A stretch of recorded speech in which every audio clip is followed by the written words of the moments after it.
E para mim é uma honra muito grande estar aqui com o irmão, estar aqui com os internautas, né? Já que somos trombetas, viemos aqui bradar aqui nesse programa, né? Falando a verdade, falando do amor de Jesus e falando o que Deus pode fazer na vida das pessoas. Porque às vezes as pessoas que estão acorrentadas pelo inimigo têm medo dele. Acha que muitas das vezes as pessoas estão...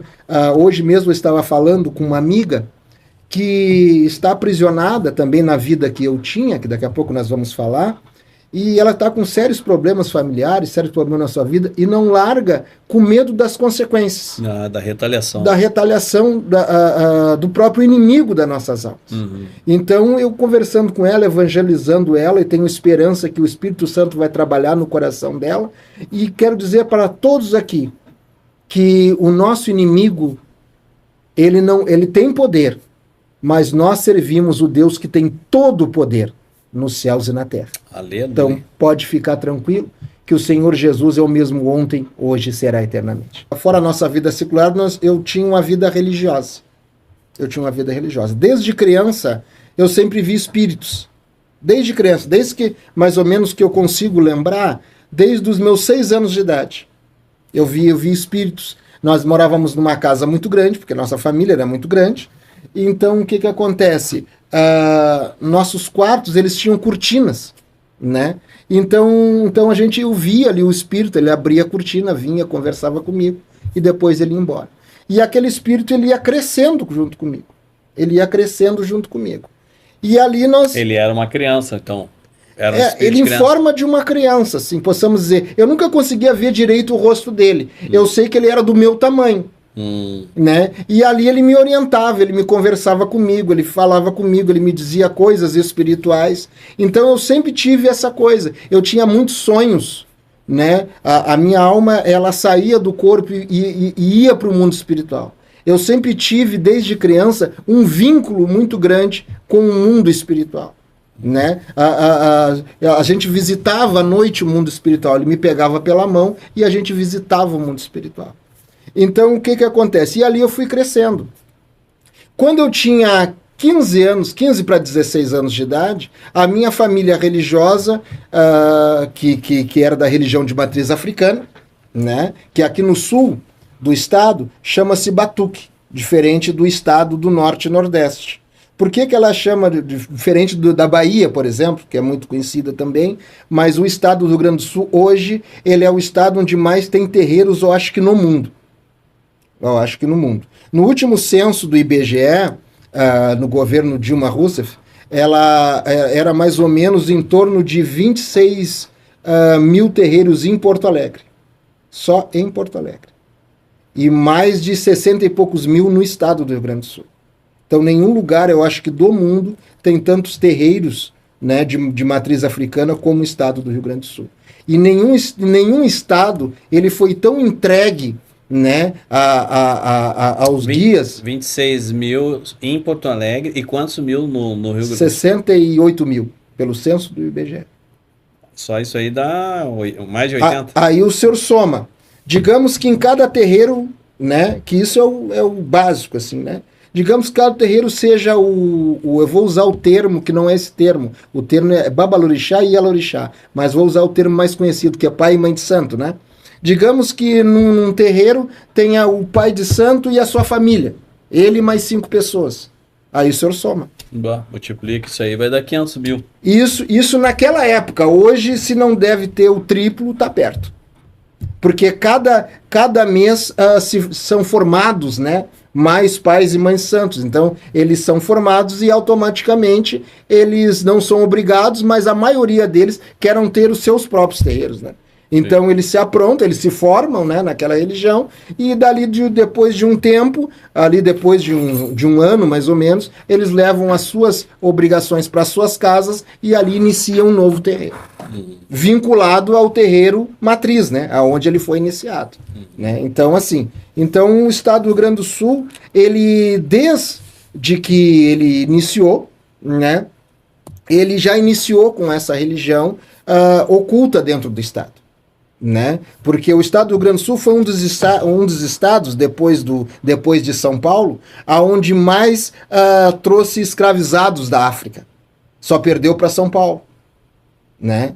O estado do Rio Grande do Sul, ele quase esvaziou a África, né? Na época trazendo escravizados para cá.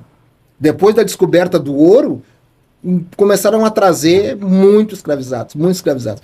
Então, como isso iniciou aqui no estado? A Guerra dos Farrapos tem muito disso aí. Não, já na Guerra dos Farrapos já estava estabelecido. Ali já estava estabelecido. Quando iniciou a reforma farroupilha, que o Rio Grande do Sul queria ser um país, ali já estava formado já. Ali já existia escravizados no exército, né? Ali tinha os lanceiros negros, que foi um acordo que o governo farrapo fez com os negros, que chegaram aí para os fazendeiros não mandarem os seus filhos para a guerra dos farrapos, eles fizeram um acordo. Nós mandamos os nossos escravos. Mas como convencer esses escravos? Eles chegavam na senzala e diziam, olha, nós temos uma oportunidade de vocês serem libertos. Nós vamos fazer o seguinte, vocês se alistam no exército farrapo, e o que sobreviver é livre. Só tem esse detalhe. Imagina lutando contra a República, né? O exército farrapos foram 10 anos de batalha, mas a facão. Sim. Né? Eram as espingardas velha, lança, né? Imagina, o exército já tinha canhão, o exército colonial já tinha canhão, já tinha metralhadoras, já tinha tudo, né? E mesmo assim perseveraram, né? Por isso que o gaúcho tem essa fama de raçudo, né? Porque manteve uma guerra por tantos anos com a facão desleal, e pedaço de pau, né? Então o que acontece? Só que como o Rio Grande do Sul, ele foi... Ele plantou tão forte a religião de matriz africana. Quando o mercador de escravos ia para a África buscar sequestrar os escravizados, porque o escravo ele era considerado mão de obra animal, entendeu? O negro ele só servia para uma coisa, trabalho de tração animal. Então como é que era a visão do escravizador? Era a mesma visão de um fazendeiro que cria gado, por exemplo. Tem que pegar uma pessoa forte. Tem que pegar uma matriz para reproduzir, porque o escravo era muito caro. Um escravo não era barato. Um escravo custava um preço de um carro popular aí, vamos dizer aí que seja 60 mil, 50 mil, preço de um carro popular, entendeu? Não era uma coisa barata. Então o que ele tinha que fazer? Ele tinha que ir na África buscar uma matriz masculina e feminina, entendeu? E trazer mais uma meia dúzia ali que desse, que ele pudesse comprar e trazia para cá e reproduzia aqui. Então ele chegava nas tribos africanas e procurava os reis, as rainhas, os líderes, entendeu? E a maioria deles eram bruxos e bruxas africanos. Então eles trouxeram para o Rio Grande do Sul os maiores bruxos e feiticeiros e feiticeiras da África. As matrizes de lá. As matrizes de lá. Entendeu? Porque eles não olhavam por esse lado, eles não pensavam nisso. Eles pensavam em mão de obra escrava, mão de obra gratuita. Eles olhavam lá pro líder da tribo e imaginavam ele com um cabo de enxada na mão. Era isso que ele pensava. E aí o que acontece? Esses negros eles não trouxeram nada de lá. Porque eles vieram escravizados, eles vieram seminus dentro de porões de navio. Essa é a verdade, né? Então o que acontece? Só que eles trouxeram o conhecimento. Estava tudo na cabeça. Estava tudo na cabeça e dentro da sua espiritualidade. Sim. Porque a espiritualidade, quando você faz um assentamento, isso aqui é só um elemento. A espiritualidade está em nós. Nós somos os únicos seres que temos ligação com o céu e a terra. Ou com o céu, ou com a terra ou o inferno também. Entendeu? Por isso que nós somos tão usados tanto por Deus como pelo diabo. Porque nós temos esse acesso. Né? Então nós somos criaturas espirituais. 90% espiritual. Nós somos espirituais. 90% espiritual. Totalmente. Nós somos 90%, só 10% é físico. O resto é totalmente espiritual. Por isso que somos a nossa carne é tão sensível, né? Qualquer gripezinha aí nos atira em cima de uma cama, qualquer coisinha, um machucado que dá, a gente já tem que se enrolar todo, porque qualquer coisinha que a gente pega, porque nós somos espirituais. Nós somos seres espirituais. Então eles trouxeram essa espiritualidade para cá. E aqui eles encontraram um outro problema que era a Igreja Católica na época. que não aceitava, chamava-se pagelância. Que era, então não aceitava aquilo ali. Se pegasse um pai de santo, uma mãe de santo fazendo trabalho, ele era jogado na fogueira, enforcado, esse tipo de coisa. Então eles tiveram que mesclar aquilo ali. Então dentro da senzala, o que eles fizeram? Dentro da senzala eles fizeram um buraco no chão, tipo uma cova, e ali eles colocavam um assentamento da religião de matriz africana, botavam alguma coisa em cima, e em cima botavam um santo católico. Aí quando o padre chegava para batizar os negros, coisa parecida, porque isso era uma outra coisa também. Por exemplo, assim, eles não podiam... O que o negro não podia? Quando chegasse aqui, quando chegasse na terra onde ele era escravizado. Ele tinha que esquecer o nome de batismo dele e a sua religião. Entendeu? O nome de batismo é a sua religião. Então aqui ele era batizado de novo. Entendeu? Então, como ele era batizado pelos padres, ele recebia o nome do santo do dia. Que dia é hoje? Hoje é dia de São João. Então tá, esse escravo vai se chamar João. Que dia é hoje? Hoje é dia da Santa Maria. Então esse aí vai chamar Santa Maria. Por isso que tu acha tanto João, tanta Maria, tanto Benedito, tem esses nomes assim que hoje já tem. Hoje as crianças já recebem mais nomes mais americanizados, mas na nossa época já eram esses nomes mais simples. Tanto José, né? Então já são esses nomes mais simples. Por quê? Porque recebeu-se a herança. E como é que era o registro desses negros? Eles eram registrados com o sobrenome dos seus donos. Entendeu? Por exemplo, por exemplo, a pessoa escravizava 30 escravos, trazia para cá, e aqui ele recebia o sobrenome do dono. Sem direito à herança, mas recebia. Por isso que tu vê tanto Silva, tanto Souza, tantas pessoas com o mesmo sobrenome. Por causa disso. Por causa dessa herança aí. E aí o que acontece? Quando o padre chegava, ele chegava na senzala, ele não achava o assentamento da religião de matriz africana. Ele achava ali o São Jorge, por exemplo, né? Ele achava uma outra santa católica, um outro santo católico. Por isso desse sincretismo que tem. Foi aí que misturou. Foi aí que misturou. Por quê? Porque os negros poderiam festejar num dia só, que era o dia daquele santo, aonde os fazendeiros iam para a igreja católica, para as quermesses, que era aniversário daquele santo, e o negro tinha a oportunidade de festejar, também dentro da senzala.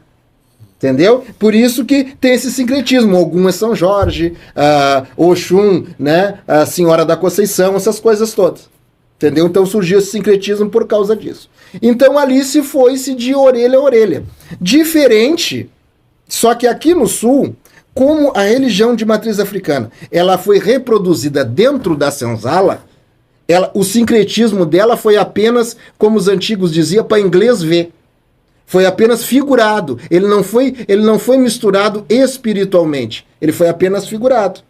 Entendeu? Então aqui no Sul é praticado a religião de matriz africana pura. Sem mistura.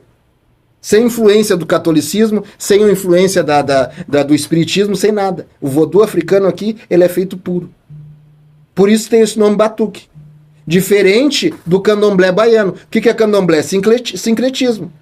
O candomblé baiano, ele foi montado dentro das comunidades quilombolas. Que não era um lugar apenas para negros morar. A comunidade quilombola é um refúgio político. Todo aquele que era contra o governo, ele poderia se refugiar nos quilombos. Entendeu?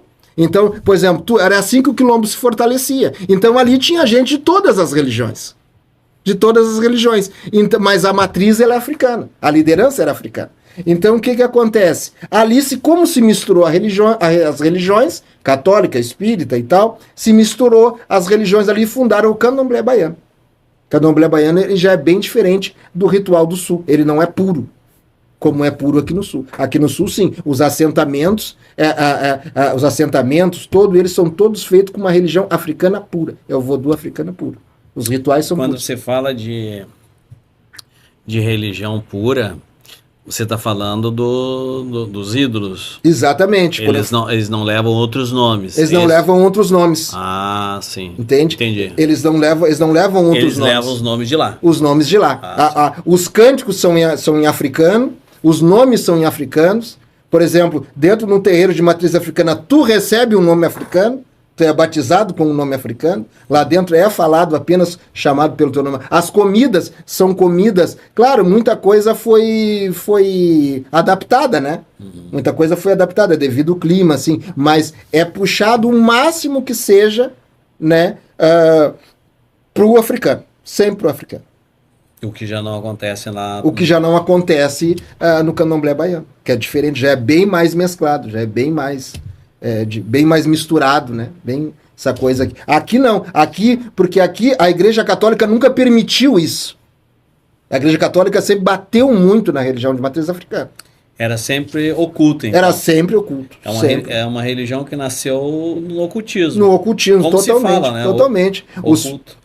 Ela não podia aparecer para sobreviver. Isso. Tinha um bispo católico, que eu não vou dizer o nome dele aqui, por questão de ética, ele mandava um coronel muito famoso que teve aqui no estado do Rio Grande do Sul, né? Quem gosta de estudar a história vai saber quem é, não preciso dizer o nome. Invadir os terreiros e quebrar os terreiros.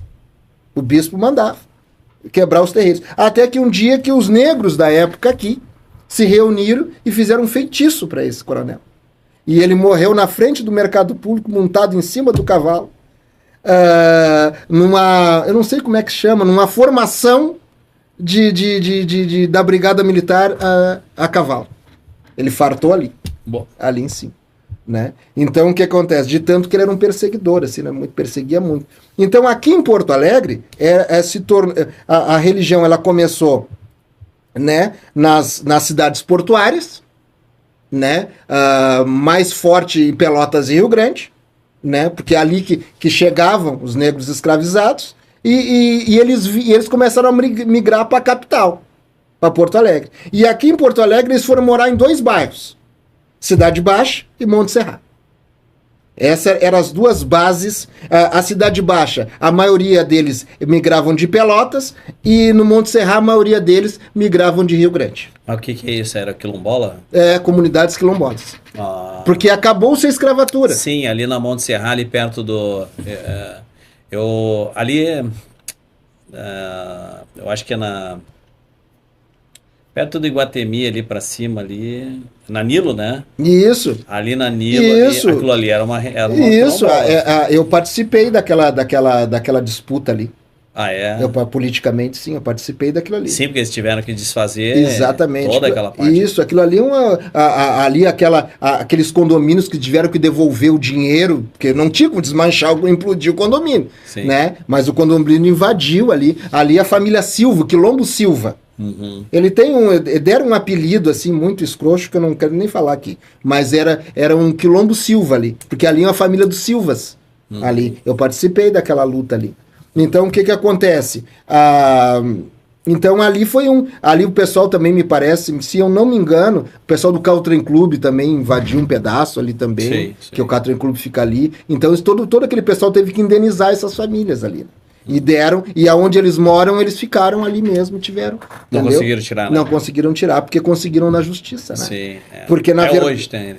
Porque a terra era deles, né? Só que a sociedade, né, rica de Porto Alegre foi tomando conta. Tentou tirar de tudo. Tiraram o máximo, né? Tiraram o máximo, foram lá e não deram satisfação pra ninguém, levantaram o condomínio. Ali tem um nome, aquela vila ali, né? Tinha um nome muito feio. Assim, muito feio. Um palavrão, assim. Um palavrão que apelidaram aquele pessoal ali, né? Deram um palavrão ali. Mas o nome correto é Quilombo Silva. Tá nos registros. Então, dentro de Porto Alegre, tinha esses quilombolas. Isso. E ali tinha toda Exatamente. O grupo de matriz. Isso, e ali ficava a religião de matriz africana. E tem aqui na Cidade Baixa, aqui, né? Que é o famoso quilombo aqui da Cidade Baixa. Que ali que já é outra história. Que é um quilombo muito mais conhecido, muito mais famoso aqui na Cidade Baixa. Mais antigo também. Mais antigo. Ali na Cidade Baixa começou. Na Cidade Baixa e no Monte Serra. Por que começou na Cidade Baixa? Porque Porto Alegre começou no centro. Sim, no centro. No centro. Então o pessoal ia ali tinha a antiga ilhota, ali, que é ali na Ponte dos Açorianos. Ali, a gente chama ali, aquilo ali foi batizado de Largo Zumbi dos Palmares, mas ali tem outro nome ali, eu me esqueci agora o outro nome. Perdoe, daqui a pouco eu me lembro. Ali tem outro nome, aquele espaço ali, que até hoje, na Semana da Consciência Negra, é usado como um espaço de cultura. Eu não me Durante a semana é uma feira e um estacionamento que tem ali. Né? Ali era antiga ilhota, ali morava em uma comunidade quilombola, ele só morava, como dizia um tio meu, ali numa zona de negão. Ali sempre foi uma zona boêmia, como é até hoje. Ali os bares de Porto Alegre, carnaval de bloco, sempre foi uma zona boêmia. E ali morava uma matriz africana muito forte. Esse negócio de acontecer hoje, tu não sabe porque não conhece a história, né? Exatamente. Mas essa boemia não é de hoje. Não, sempre foi. Essa boemia tem uma tradição que talvez os jovens estão até cultuando coisa que não sabem. A maioria não sabe. A maioria não sabe. Porque eles falam de CB, mas não sabe a história. A história espiritual que tá ali. Totalmente. Aquele local ali totalmente tem assentamentos em todos os cantos. Consagrado. Em todas as... Totalmente consagrado. Aquilo ali era batuque de noite. Chega a ser assustador, né? Ali totalmente consagrado. Né? Aí daqui a pouco eu vou chegar no mercado público. Meu Deus. Aí o que acontece? Não, o que eu estou falando aqui... História. Eu estou falando história, não estou ofendendo ninguém. Eu quero deixar claro para os internautas que a nossa intenção não é ofender ninguém. Sim. Nossa intenção aqui é trazer a verdade do que a história, a realidade diz, né? Então, é verídico nós estamos falando aqui. Então, ali tinha uma comunidade muito forte. Tô aprendendo aqui. Ali tinha, como ainda tem ali uma rua ali, ainda tem uma rua que ainda tem descendentes daquela época ainda tem ali, entendeu? Mas só que era só uma ruazinha pequenininha ali que ficou, porque aí o que acontece? Aqueles sobrados ali, eles eram alugados pro pessoal que vinha do interior, entendeu? Só que o que acontece? Os imigrantes começaram a vir para cá. Porque o negro, quando teve a falsa libertação, né? Eu digo falsa porque foi uma falsa libertação. Simplesmente eles abriram a senzala e disseram, vai-te embora. Sem direito algum. Sim. Né? Quantos anos escravizado, sem direito algum, sem saber ler, sem saber escrever. Aí depois em seguida veio a lei do boi, que poucas pessoas falam. A lei do boi era uma lei que veio logo em seguida, que proibiam a comunidade negra de adquirir bens. Tu não podia comprar um terreno. Era proibido por lei. Isso aí, se tu procurar nos arquivos históricos, tu vai achar a lei do boi. A lei do boi, tu era proibido. Uma pessoa como eu, negra, não podia comprar uma casa própria, por exemplo. Era proibido.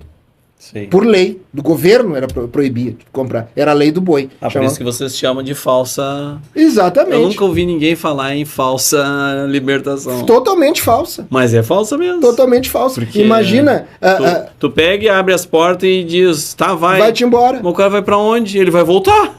Muitos ficaram. Não tem pra onde ir. Muitos ficaram. Aí veio a falsa lei do ventre livre, que era outra coisa falsa também.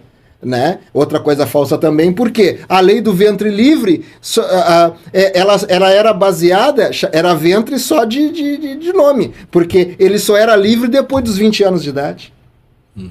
Entendeu? Ele só tinha o seu direito de liberdade. Um negro com 20 anos, ele já era um homem de meia idade. Um negro na época da escravatura, um negro com 60 anos, ele já estava muito velho. Sim. Por causa da vida que ele tinha. Comer mal, dormir mal, doença. Se ele durava, um negro com 70 anos, ele já era uma glória. Ele chegar a essa idade. Então uma pessoa com 20 anos já estava... na verdade, eu acho que naquela época, 40 anos já... já era considerado velho. Já era considerado velho. Muita gente morria porque pneumonia... Uma dor de dente te matava. Né? Por quê? Porque dava uma dor de dente e chamava o capataz, ele pegava um alicate e arrancava teu dente.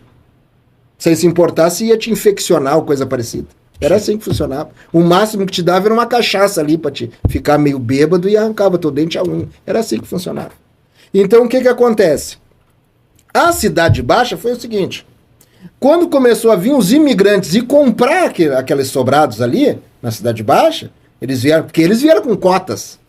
Né? Eles vieram pra cá pra substituir a mão de obra escrava. Né? Então, só que eles vieram com cotas, eles vieram com parcela, com porcentagem nas fazendas. Né? Diferente. Incentivo do governo. Incentivo do governo, conta em banco, empréstimo, tudo que eles quiseram tinha aqui. Então eles chegaram aqui com grana. Recebiam terra e... E fora a herança, como a maioria eram europeus, fora a herança que eles tinham de lá. Tu tá falando isso, alemães, alemães, italianos, espanhóis, todo esse pessoal que veio para cá. Sim. E agora os judeus que estão chegando também para cá, também tem bastante, né? São donos da maioria dessas lojas aqui da Voluntários da Pátria são judeus aqui. A gente vê eles caminhando. Árabes também, né? Árabes, a gente vê eles de burca passeando aqui, né? Tu entra nas lojas, tu vê eles conversando ali no caixa, né? Diferente de uma família africana. Totalmente diferente. Eles eram... Totalmente sem recurso. Como diz o secular, eles eram duro que nem um coco, né? Não tinha recurso e ainda proibido de fazer certas coisas. Proibido de fazer certas coisas. Então, o que acontece? Aí, quando esses imigrantes chegaram aqui, eles acharam o quê? Uma favela na Cidade Baixa. Se for procurar nos arquivos de Porto Alegre, você vai ver a vila ali. Tá ali a foto da vila. Era uma favela. Ali na Ponte dos Açorianos, ali era um arroio dilúvio ali, que corria ali. Já tinha o valão ali, já era ali. Então o que acontece? E tinha uma vila, uma favela mesmo, com barracos, com tudo que era coisa. E os imigrantes ali, isso aqui perto do centro e tal, vamos tirar esse pessoal daqui. Aí eles fizeram acordos com o governo da época, entendeu? E correram o pessoal dali. Foi onde eles fizeram um bairro muito conhecido em Porto Alegre, chamado Restinga. Entendeu? A Restinga ela foi fundada com o pessoal que saiu, com a comunidade negra que saiu dali. Só que eu sabia disso também. Foi onde fizeram. Só que a Restinga não é o que a Restinga é hoje. Sim. A Restinga hoje elege um prefeito, se quiser. Sim. Né? Não é. Restinga hoje é uma cidade dentro de Porto Alegre. Restinga hoje é linda, cheia de comércio, com lotação, com ônibus, as maiores redes comerciais estão lá. Restinga hoje tem um hospital, né? Então a Restinga lá é uma maravilha. Então o que acontece? Não era isso aí. A Restinga tu entrava pela Pitinga. Sim, imagino chegar até lá naquela A pé. Totalmente a pé. Aí o que acontece? Então, mas nessa época aí, tinha a função do mercado público. Porque o mercado público, ele não começou aonde ele é ali. Onde é o mercado público. Não, aquilo ali tudo era água. Ali era tudo Guaíba. O mercado público, ele começou na Rua dos Andradas. Ali tinha uma feira. Tinha uma feira por uma coisa chamada escravo de ganho. O que era o escravo de ganho? Como o negro não era mais escravo, não era mais escravizado, o que acontece? Os fazendeiros, os feirantes, eles davam a mercadoria para os negros vender ali na Rua dos Andrades. Ali tinha uma feira. Só que era uma feira raiz. Ali tinha cabrito, tinha porco, tinha tudo ali amarrado ali, os bichos eram carneados ali mesmo. Imagina a Rua dos Andradas assim. Ali era assim. Imaginando a Índia. Tipo a Índia, exatamente. Era como fosse a Índia. Ali na Praça da Alfândega, aquilo ali era uma feira. Ali iniciou a função do mercado público. Aí o que acontece? Os imigrantes queriam passear ali, já o governo futurista, né? Já imaginando a cidade de Porto Alegre. Não, nós vamos ter que terminar com isso aqui. Tá, mas o que nós vamos fazer? Não, o comércio não pode acabar, né? Tem que existir um comércio popular. Então vamos fazer um mercadão. Aí o que acontece? Eles pegaram um pouco da mão de obra escrava e começaram a cavar aqueles buracos ali, onde é o mercado público, e empurrar o Guaíba para dentro. Aterrar. Empurrar o Guaíba para dentro. Então o que acontece? Começaram a aterrar e começaram a fazer a construção, a fundação do mercado público. Aí como a fundação era feita por negros e negras oriundos da senzala, o que eles fizeram? Eles fizeram um assentamento no mercado público. Que tá para todo mundo ver. Chamado Bará do Mercado. Entendeu? Muitas pessoas de faculdade dizem que foi um homem chamado Príncipe Custódio. E isso é uma mentira. Isso é uma mentira. O Príncipe Custódio, ele ia ser morto no país dele. Ele realmente era um príncipe. Só que ele se tornou um traficante de escravos. E quando acabou a escravatura na Europa, traficar escravo era condenado à morte. Era a pena de morte. Porque traficar e matar era a mesma coisa. Tornar um ser humano escravo era a mesma coisa que matar. Então a pena era de morte. Eles iam enforcar ele lá. Aqui no Rio Grande do Sul, estava quase surgindo um tipo de um apartheid. A política não conseguia negociar com os negros do Estado. com as comunidades quilombolas, não conseguiam negociar. Então o que eles trouxeram ele de lá para fazer essa mediação, entendeu? Então muita gente acha que ele que fez esse fundamento espiritual dentro do mercado público, mas não foi. Quando ele veio para cá, o mercado público já tinha sido construído, entendeu?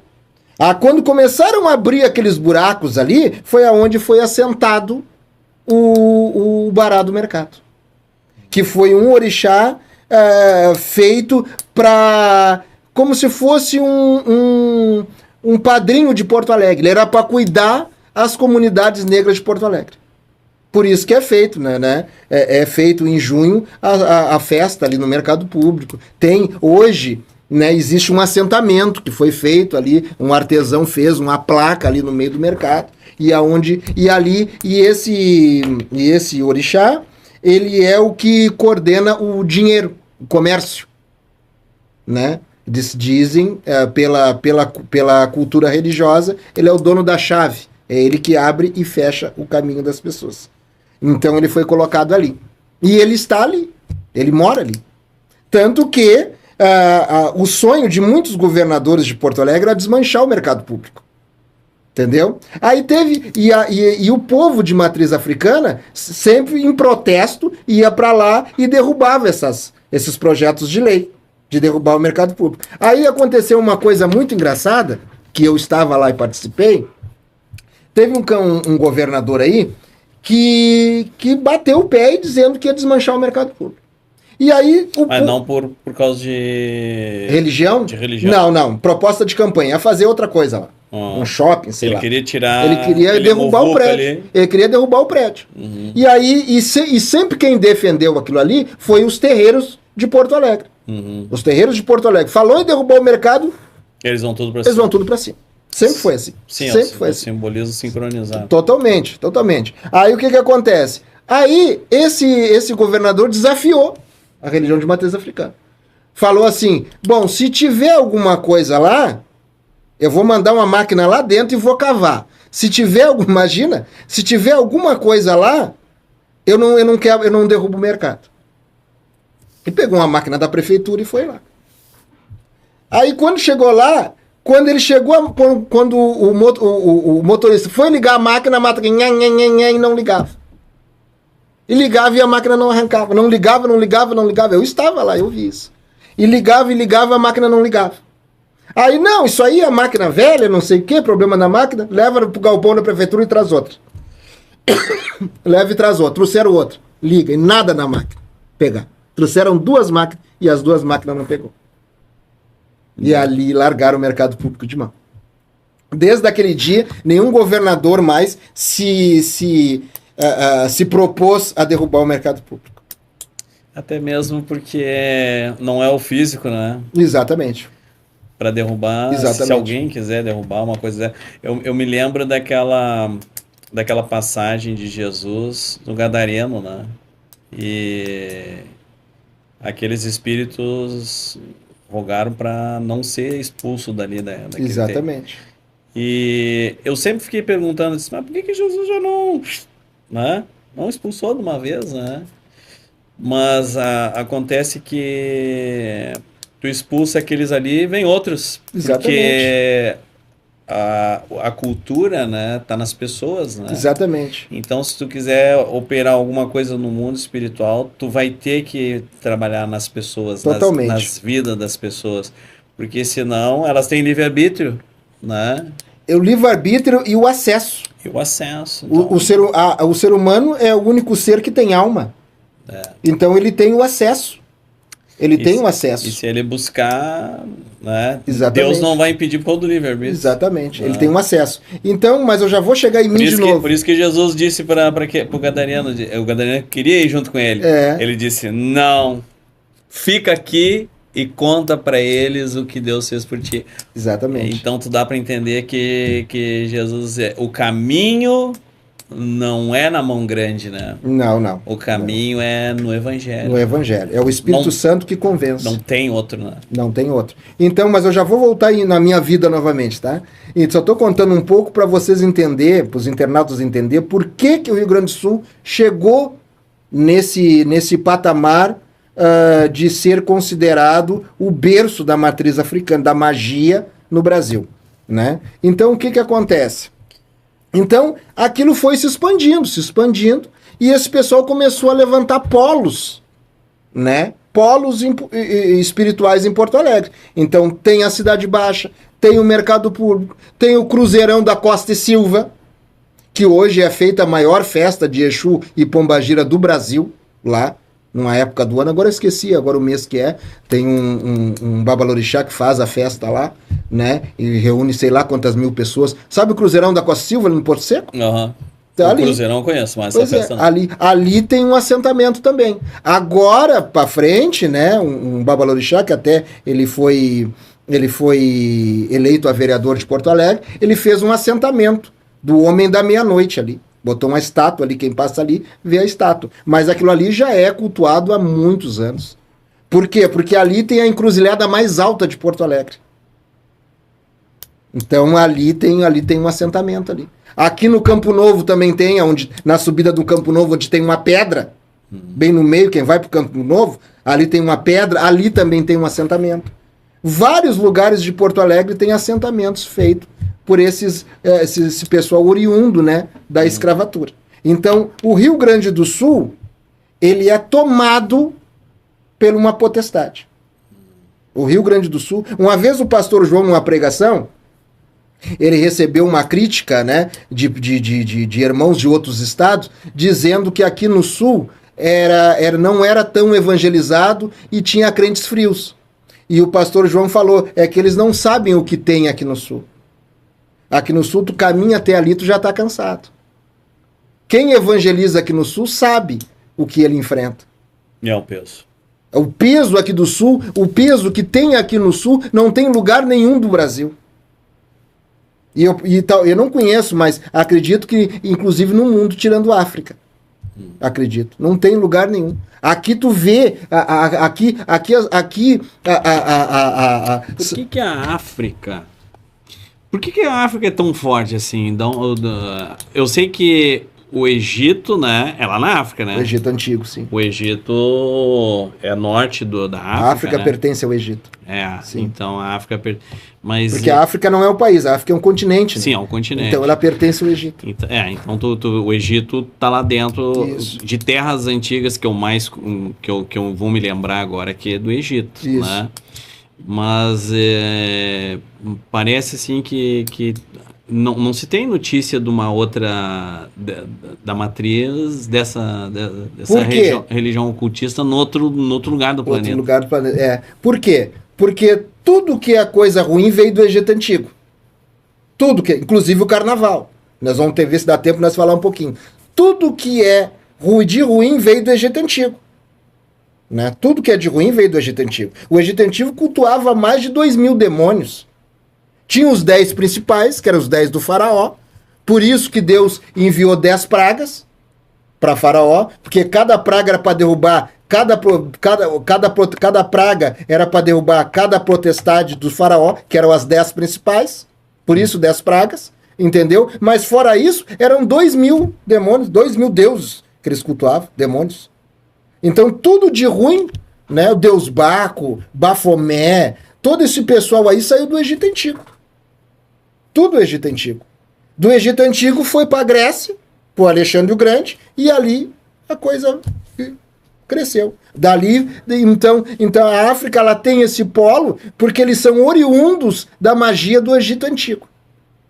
Então por isso que a matriz africana, na verdade, o que eles herdaram é egípcio. É egípcio, é o vodu egípcio, é a magia egípcia.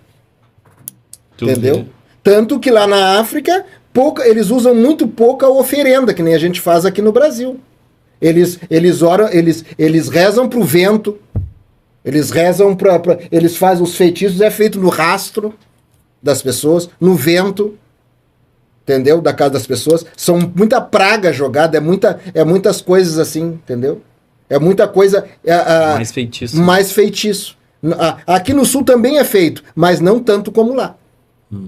Não tanto. Muito sacrifício humano também. Na África, né? Muito humano. Eu não sabia disso, eu nunca tinha ligado uma coisa. Então a África, ela tem esse polo, porque ela é oriunda, a feitiçaria é oriunda da feitiçaria do Egito Antigo. Por isso. E o carnaval veio de lá também? O carnaval veio de lá também. O carnaval era a festa, era a festa que era feita para esses 2.000 demônios que era cultuado no Egito Antigo. É porque pelo menos o que eu sei de carnaval, né? Não conheço nada, tô aprendendo aqui, né? Para mim é tudo novidade. Mas o que eu entendo de carnaval, né? O que a gente conhece de história de carnaval. Sim. Se bem que a Igreja Católica, a maioria das coisas, ela, para derrubar uma festa que não é dela, ela assumia talvez foi por causa disso, né? Talvez ela assumiu uma festa que não era dela para desfazer. Por exemplo, existe ali aquele culto aos mortos, né? Sim. Lá em outubro, né? E aí a Igreja Católica criou o Dia dos Finados. Isso. Porque ela talvez no passado não conseguiu segurar, desfazer, né, essa magia do mundo dos mortos, e ela puxou para dentro dela um dia de finados, e talvez o carnaval ela tenha puxado também, né? É que a Igreja Católica, ela tem muito ocultismo, né? Por exemplo, a Igreja Católica também cultua os mortos. Tanto que os bispos são enterrados dentro da igreja. Se tu for aqui na Igreja Matriz, tu vai ver os túmulos dos bispos ali. Tem. Entendeu? Tu vai ver, os bispos são enterrados ali dentro. Eu não sabia. Se tu for ali, é ali na Igreja Matriz, ali, né? Lá em cima, ali. Tu chega lá, tu vai ver bispo fulano de tal, ali tu vai os túmulos ali dos bispos. São enterrados ali. Então existe muito ocultismo. Mas vamos continuar na religião de matriz africana. Então, outra coisa que o Egito Antigo fazia, que poucas pessoas sabem, que eles criaram, a cerveja. A cerveja vem do Egito? Vem do Egito Antigo. Eu pensava que era da Alemanha.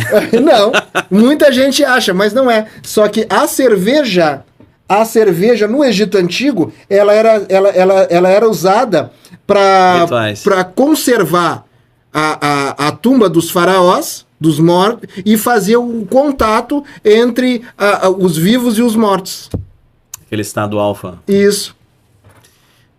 Agora uma curiosidade como minha. Se fosse uma oferenda. E também para conservar as múmias, né? Os faraós. Agora uma curiosidade minha, no culto, né? No culto ocultista, precisa sair fora da casinha, né?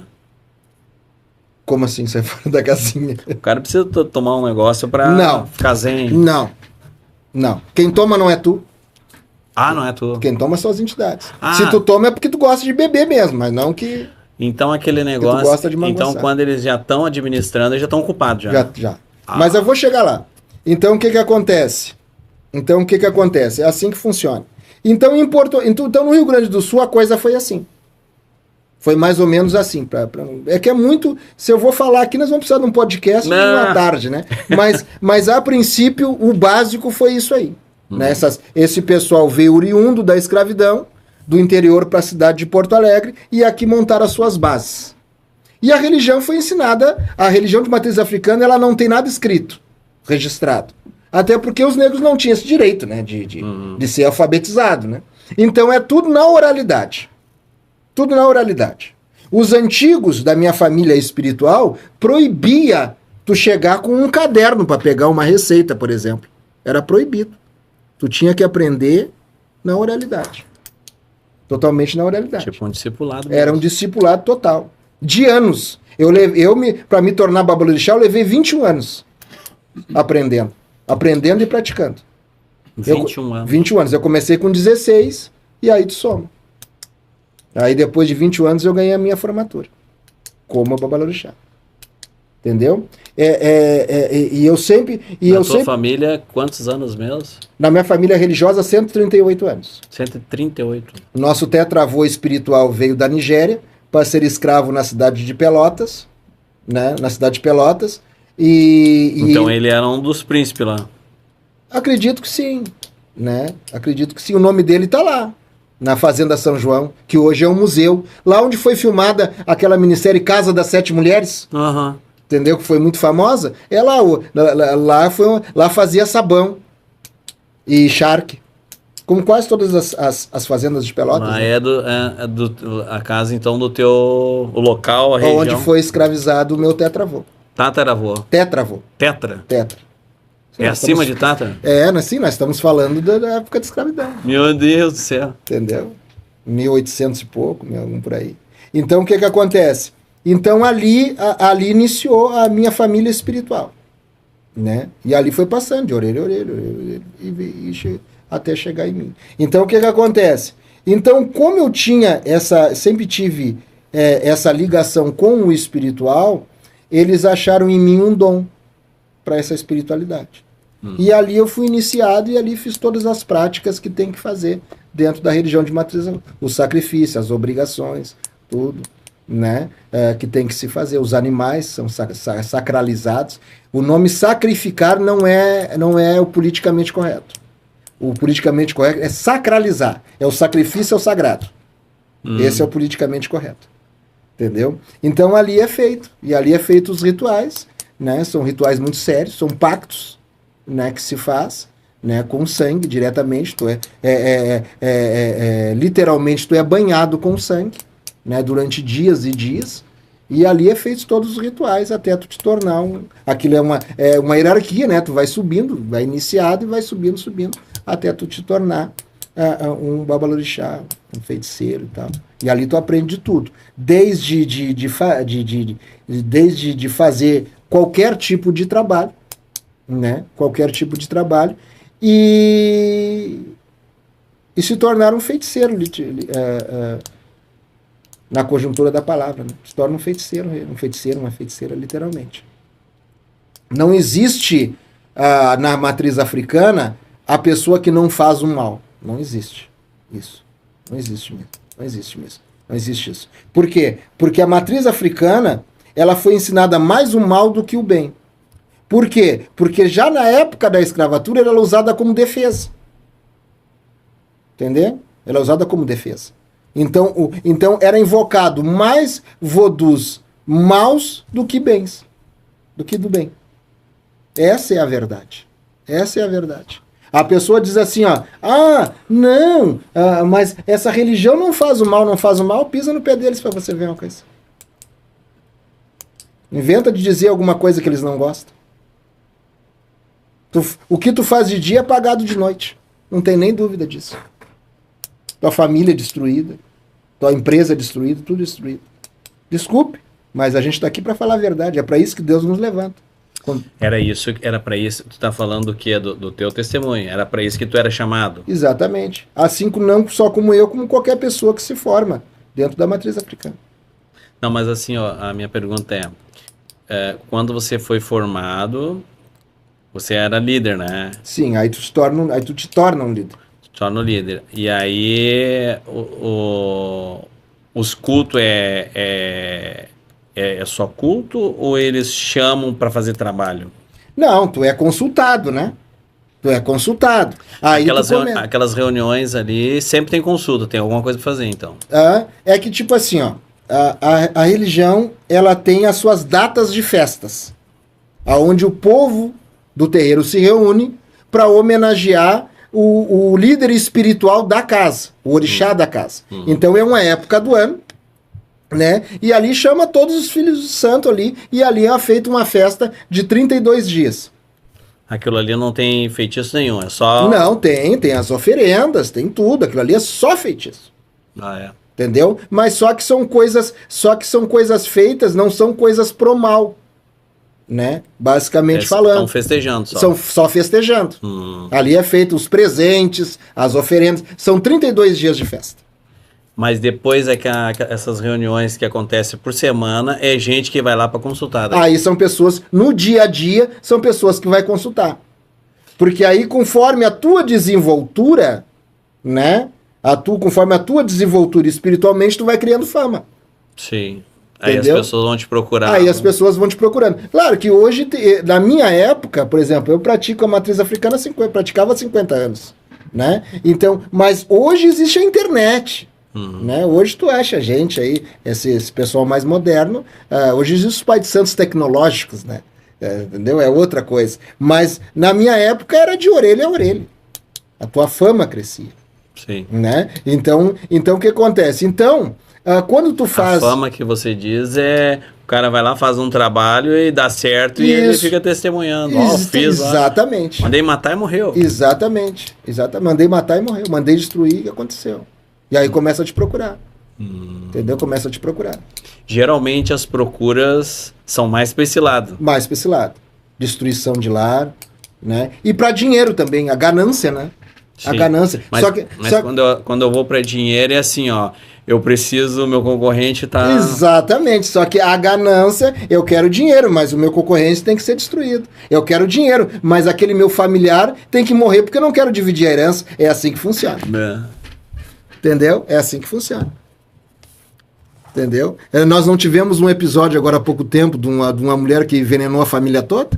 Esse é o tipo de pessoa que procura os terreiros. Entendeu? E assim, e uma coisa que eu vou revelar aqui.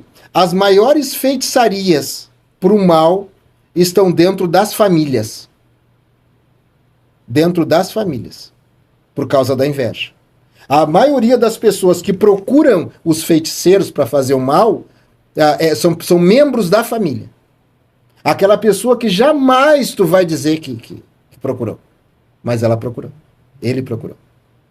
Entendeu? É os que estão dentro dos terreiros. Estão dentro dos terreiros. São os clientes. Os conhecidos. Os antigos chamavam de fregueses, né? Hoje chamam de clientes. Entendeu? Então, antigamente era freguês. Eram os fregueses, né? Hoje são clientes. Então, os clientes, a maioria, são dentro da família. Por isso que tu vê tanta família destruída. Porque elas são destruídas pelos próprios familiares. Eles que trazem as fotos, eles que trazem as roupas, eles que trazem os elementos para poder fazer o voodoo, para poder fazer o feitiço, para destruir a família. E quando eles procuram um crente, não dá zebra? Eu particularmente, eu só tive contato com um crente só. E ele estava morto. Eu ia muito fazer trabalho, porque o que acontece? A minha área, porque também tem isso. Tem pais de santos que têm áreas específicas de trabalho. Por exemplo, a minha mãe espiritual, a área dela era a área artística. Muitos famosos, cantores famosos procuravam. A minha área era a área da política. Atendia muito deputado. Várias vezes viajei a Brasília. Na Câmara de Vereadores aqui. Muito. Trabalhava muito na área da política. E um dia eu fui contratado. Então o meu ponto de trabalho pro mal, fora os assentamentos que tinha em casa, era o cemitério do Belém Velho. Sabe qual é o cemitério do Belém Velho? Cemitério do Belém Velho. No bairro Belém Velho tem um cemitério muito antigo ali. Na esquina tem até uma capela católica, tem uma figueira ali. Tudo faz parte. Ali tem um assentamento também.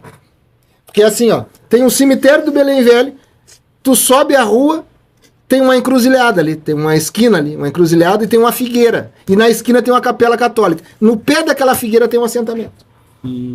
Ali. E tem aquele cemitério, que ele é bem acessível, então muitos pais de santos e mães de santos vão fazer trabalho lá. E eu era um deles. Eu chegava a dormir lá de um dia para o outro, passava 2 dias fazendo trabalho lá. E um dia eu fui fazer um trabalho lá, e lá tinha um caseiro que a gente pagava, ele morava lá, a gente pagava ele para ter acesso à noite. Então um dia eu fui fazer um trabalho lá, foi a única vez que eu tive contato com um crente. E ele estava morto. Aí o que acontece? Eu fui contratado para fazer um trabalho. E esse trabalho eu tinha que fazer dentro de um túmulo. Só que para mim chegar nesse túmulo, o nome desse túmulo, o nome da pessoa enterrada tinha que ser João. Só que eu tinha que ser o 9º túmulo de João. Um exemplo, eu tinha que entrar no cemitério e contar. 1 João, 2 João, 3 João, entendeu? Quando chegasse no 9, era naquele que eu tinha que fazer um trabalho. Aí eu tava com um pessoal junto comigo para me ajudar. Eu ia cavar naquele túmulo, né, para fazer o trabalho lá dentro. Então o que acontece? Aquele pessoal foi comigo, aí eu fui contando. Fui achando com a lanterna, né, à noite. Achei 1 João, 2. Quando cheguei no 9, era um túmulo, não tinha túmulo. Era a cova, com terra em cima, e ali tinha uma cruz de Malta. O senhor conhece cruz de Malta? Cruz de Malta é aquela cruz que tem tipo uma florzinha na ponta, né? Quem era enterrado com aquele tipo de cruz eram pessoas importantes. Ou era um coronel, ou era um fazendeiro. Por isso que a cruz era diferente. Entendeu? Aquilo é uma cruz portuguesa, era uma cruz de Malta. Então, a pessoa tinha que ser muito importante para receber aquele símbolo ali. Um maçom... Eu achava que aquilo ali era maçonaria. Também. Por quê? Porque os maçons também são coronéis, são pessoas importantes. Por isso que é ligado à maçonaria. Entendeu? Devido a posição social que aquela pessoa tinha. Entendeu? Como os maçons têm muitas pessoas de grandes posições sociais, eles também usavam aquela cruz ali. Mas não, aquela cruz socialmente é de pessoas importantes. Aí ele estava escrito João, e eu não me lembro agora o sobrenome. Porque já estava até meio apagadinho, era muito antigo, sabe? Era de ferro. Eu falei, tá, é aqui mesmo, pode meter a pá. Eu falei para as pessoas que foram comigo. Quando eles meteram a pá para cavar, irmão, Evangelista Ronaldo, eu vi uma luz. Explodiu nos meus olhos uma luz como se fosse o sol de hoje de tarde. Nós eram 4 pessoas, nós 4 caímos para trás, sentado. Bom. Explodiu como se fosse uma bomba. Aquilo saiu, aquilo abriu assim, uma atmosfera solar ali. Aquilo fez... chegou a fazer barulho. Bom. Que mistério. Chegou a fazer barulho, aquilo explodiu, nós 4 caímos com pá, picão, com tudo, com vela. Nós levamos um cabrito, o bicho saiu correndo pelo cemitério. Olha, foi uma coisa de louco ali. Foi uma coisa de louco aquilo que aconteceu. Eu fiquei encafifado. Ué. Largamos aquilo de mão. Porque como a gente não sabia, era uma coisa que eu não tinha aprendido. Sim. Essa aula eu não tinha passado. Vamos passar o buraco. Vamos embora para casa. A gente não sabe o que é, não vamos mexer. Vamos embora para casa. Quando eu cheguei em casa, eu peguei o telefone e liguei para minha avó espiritual, que era a pessoa mais antiga do terreiro. Vó, aconteceu uma situação assim, assim, assim. Ela pegou e disse, não, meu filho, quando for assim, tu não mexe. Isso aí é túmulo de pastor. Eles têm um ser que cuida eles até depois de morto, essa gente. Pá. Ela me disse. Foi o contato que eu tive com o cristão. Aí eu fui aí no outro dia, aí isso foi no final de semana. Na segunda eu fui procurar os arquivos do cemitério. Realmente, era um pastor batista enterrado ali. Bom. Um pastor batista que foi enterrado ali. Ele era coronel, ele era alguma coisa da Marinha. Não sei se era um Páter, brigadeiro. Não conseguiu dormir. Não consegui dormir. Vou ter que ir lá ver. Porque aquilo era mais forte do que o meu conhecimento. Porque eu era uma pessoa totalmente soberba pelos ensinamentos e pelas pessoas que me ensinaram. Então, como existe algo mais forte do que eu, mais forte do que aquilo que me ensinou e daquilo que eu sirvo. Porque uma coisa eu vou dizer pro senhor. Tem muita soberba nisso, né? Muita. O diabo é soberbo, né? Sim. Lembra do que ele disse? Né? O que condenou ele? Né? Eu vou ser mais do que Deus. Né? Só que ele se deparou com Miguel, né? Então é assim que funciona. Então, mas a minha conversão foi mais ou menos tipo isso também. Aí o que acontece? Aí eu liguei para essa minha avó espiritual e perguntei. Ela disse, não, isso aí é túmulo de pastor. Eles têm eu já vi. Um dia ela me contou numa história dela, que ela também foi no cemitério fazer um trabalho, e quando chegou no túmulo, viu o anjo sentado no túmulo. E ela teve que ir embora. Bom. E aí ela fez a mesma pesquisa do que eu e descobriu que ali também tinha um pastor enterrado. Por isso que ela me ensinou. Quando isso acontecer, tu vira as costas e vai te embora. Deixa o trabalho para outro dia. Entendeu? Então, assim, ali foi o seguimento. Ali eu segui atendendo essas pessoas, fazendo trabalho. Muita maldade. Muita maldade. Porque, assim, ó, uma coisa é fato. A pessoa que disser que a religião ela engana as pessoas é mentira. Isso é mentira. Ninguém é enganado dentro da religião. Porque a religião trabalha com oferendas. Então, para te saber a oferenda, tu tem que saber quem tu está servindo. Entendeu? E a religião não pode te esconder quem tu está servindo. Sim. Entendeu? Então não existe isso de tu for ser enganado. Não existe isso. Religião serve os anjos caídos, sim. Serve os anjos caídos. Mas sim. eu entendo assim que o engano O engano é que a pessoa, ela é enganada, né? Só que ela está sendo enganada que aquela entidade é a entidade salvadora. Que aquilo é o caminho. Que aquilo é o caminho. É nesse sentido que eu entendo. O engano está aí. Sim. Por exemplo, eu era enganado porque eu não sabia. Porque eu ir para o inferno, para mim, era um privilégio. Sim, imagino. Para mim era um privilégio. Sim. Entendeu? Eu ir para onde... Eles acham que na verdade, eles imaginam, né? Imaginam o inferno de uma forma... Exatamente. Não, mas sabe-se que existe. Que não tem nada a ver com a realidade, né? Nem todos. Aqueles que são ensinados raiz, sabe. Ele sabe. Sabe porque existem rituais que os demônios, em forma de ancestrais que vêm, contam como é que eles estão lá. E não é nada bom.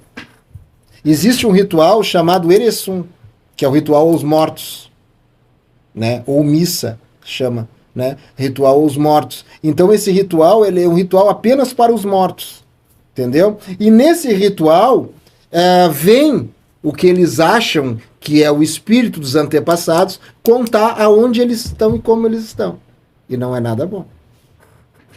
Mas é tudo mentira, né? Porque a gente sabe que Paulo disse que o homem morre uma só vez, depois disso vem o juízo. Né? Depois que tu morre, tu é julgado e vai esperar o arrebatamento, aonde os mortos ressuscitarão primeiro, aqueles que são salvos. Então não existe isso. Não existe. Mas a pessoa acha que é aquilo ali. Porque assim, hoje, por que a religião de matriz ela é assim? Por quê? Porque se fala muito, né, em ancestralidade. Não, essa religião não faz o mal, ela apenas cultua a ancestralidade. Tu saber a tua árvore genealógica é uma coisa. Tu saber de onde veio teus avós, teus bisavós, isso é uma coisa. Agora, tu cultuar a religião deles é outra totalmente diferente. Porque o que é a palavra cultura? Cultura é o culto a alguma coisa, ou culto a alguém. Isso quer dizer cultura. Cultura não tem nada a ver com vestuário, coisa... Não, cultura é o culto a alguém, ou culto a alguma coisa. Então, por isso que nós cristãos, nós temos que cuidar, quando nós mesclamos alguma cultura, a origem daquela cultura. Sim, mistura, né? A mistura. Porque o problema não é o que ela faz, o problema é onde ela começou. Onde que ela começou. O que muitas vezes nós somos criticados, né?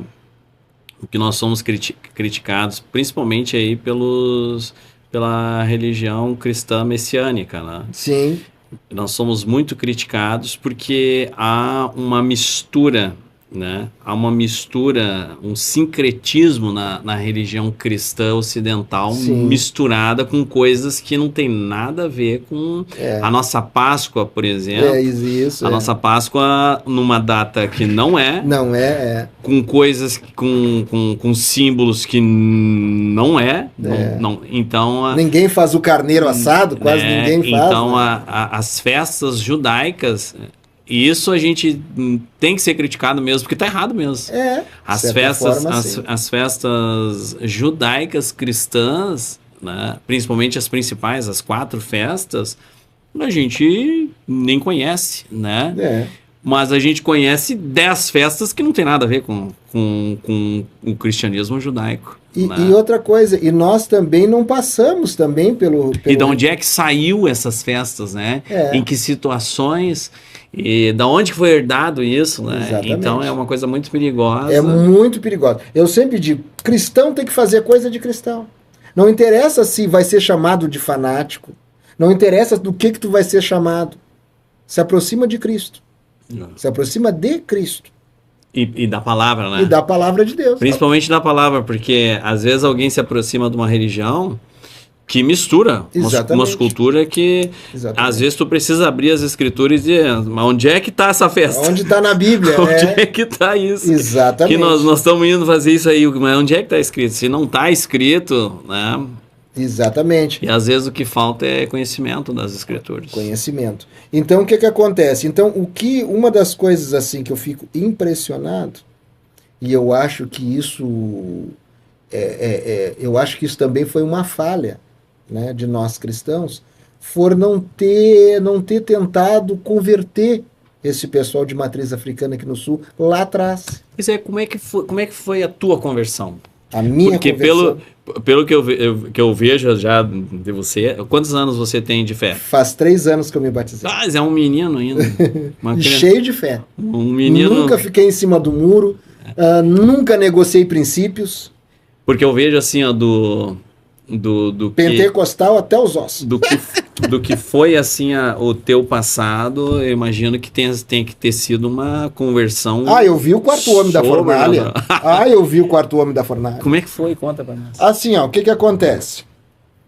Mesmo com toda a fama que eu tinha, com toda a influência que eu tinha... Mas aquele pastor batista lá te incomodou, né? Aquilo ficou lá dentro, né? É que depois a gente esquece, né? Mas porque o ser humano ele tem essa herança adâmica do pessoal do Egito, né? Imagina, eles viram o Mar Vermelho abrir. Isso esqueceram. 3 dias depois, eles estavam reclamando para Moisés que não tinha cebola no negócio. Pelo amor de Deus. Entendeu? Então, quer dizer, nós temos essa herança adâmica, né? Nós temos essa herança adâmica. Então, o que acontece? A gente acaba... Mas claro que me fez pensar. Né? Eu estudei um pouco sobre o cristianismo. Me fez pensar, com certeza me fez pensar. Me incomodou. Foi uma sacudida. Foi uma sacudida, porque foi um encontro muito forte. Que a novidade ela assusta, né? Claro. Porque te incomoda. O apóstolo Paulo achava que ele sabia tudo. Daqui a pouco ele se bate com uma voz que ele nunca viu, caiu tudo. Sai fora de tudo. Exatamente. E foi assim, assim exatamente que a gente se sente. Porque tu é tão... Porque assim, ó, a fé da pessoa que... Eu posso dizer isso sem medo de errar. A fé, e isso é bíblico, a fé da pessoa que cultua a matriz africana é maior que muitos cristãos. Sim. Muitos cristãos. Tu quer ver uma coisa? Se o senhor é dirigente de uma igreja, tu chega na sua igreja e diz assim para ela assim, ó: irmãos, hoje vocês trazem os colchões para cá, traz os seus filhos para cá, e nós vamos tirar 32 dias com a igreja fechada de oração. O mínimo que vão fazer é um abaixo-assinado contra o senhor, assim, lá pro pastor João. Lá. Tira esse louco daqui. O Pai de Santo, ele faz isso rindo. Ele bota no Whats. Hoje eu quero todo mundo aqui. Chega 4 horas da tarde e começa a chegar. Ninguém sai. Fecha o terreiro, só macumba e macumba dia e noite. Faz isso tranquilamente. E aí quem é que tem mais fé? Entendeu? Então assim. Talvez não tenha mais fé, mas tenha mais perseverança. Aí, né? A Bíblia diz, eu chamo de fé porque é para deuses, né? Então o que acontece? E aí vem a Bíblia dizendo que os filhos das trevas têm mais prudência do que os filhos da luz. Quantos irmãos aí não respeitam o seu pastor? Xingam o seu pastor? Falam mal, né? Falam mal do seu pastor. Vê se algum filho de santo fala mal do pai de santo. Xinga o pai de santo. Deus o livre. Chega no terreiro de cabeça gacha. Não fala nada. Não senta em lugar sem que ele não possa ser mandado sentar. O respeito é totalmente diferente. Totalmente diferente. Então os filhos das trevas realmente têm mais prudência do que os filhos da luz. E aí o que acontece? Eu vejo assim, só abrindo um parênteses, né? O nome de Israel, né? Não quero justificar nada. Sim. Mas o nome de Israel dado a Jacó, ele tem um símbolo, né? Israel significa aquele que contende, que luta, né? Sim. Lá no Vale de Jaboque, ele recebeu esse nome, né? Sim. Do anjo, né? Disse, a partir de hoje não vai ser chamado mais Jacó, teu nome vai ser Israel. Aquele que lutou e perseverou, né? Contra Deus. E isso é o nome de Israel, né? Que é da onde vem a nossa fé, né? A nossa fé é do povo de Israel, né? Das 12 tribos do próprio Israel, de Jacó, né? Os filhos de Jacó. E já alguma outra religião que a gente conhece aí, né? Também abrâmica, né?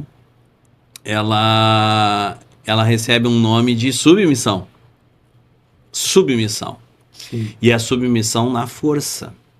Na força. Eles são extremamente submissos, né?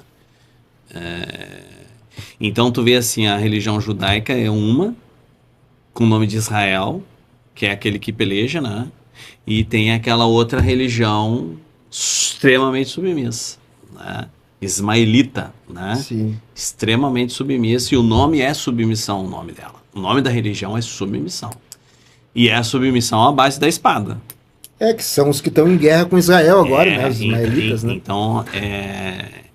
Então, o Islã, né? É o Islã que está em guerra Então, com Israel agora. essa religião, ela é a base de submissão. Então, há uma diferença, né, no povo de Deus que é uma coisa mais democrática, entendeu? Eu tô falando, não tô querendo justificar, Sim. mas eu tô falando assim que há uma liberdade, porque Deus não oprime. Todo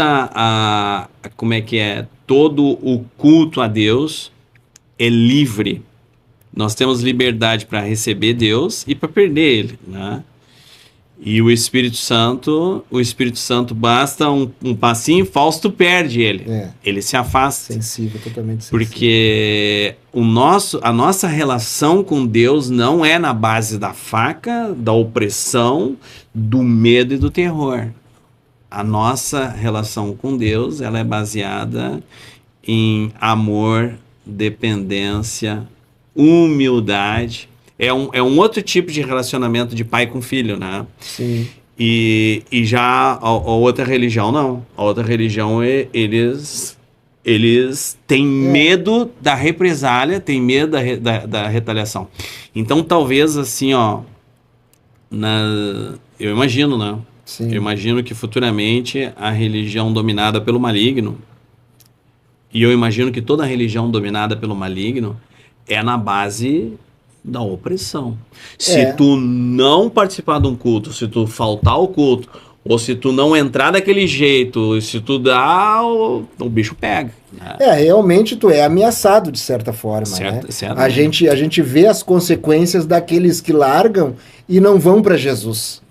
Né? A gente vê as consequências daqueles que não fazem o que é mandado, né? Não, eu não digo nem aqueles que abandonaram, mas aqueles, assim, por exemplo, assim, daqui a pouco um filho de santo fala mal do pai de santo, né? Com certeza. Vai dar retaliação. Com certeza. Vai dar uma bronca. Coisa feia. Vai dar coisa feia.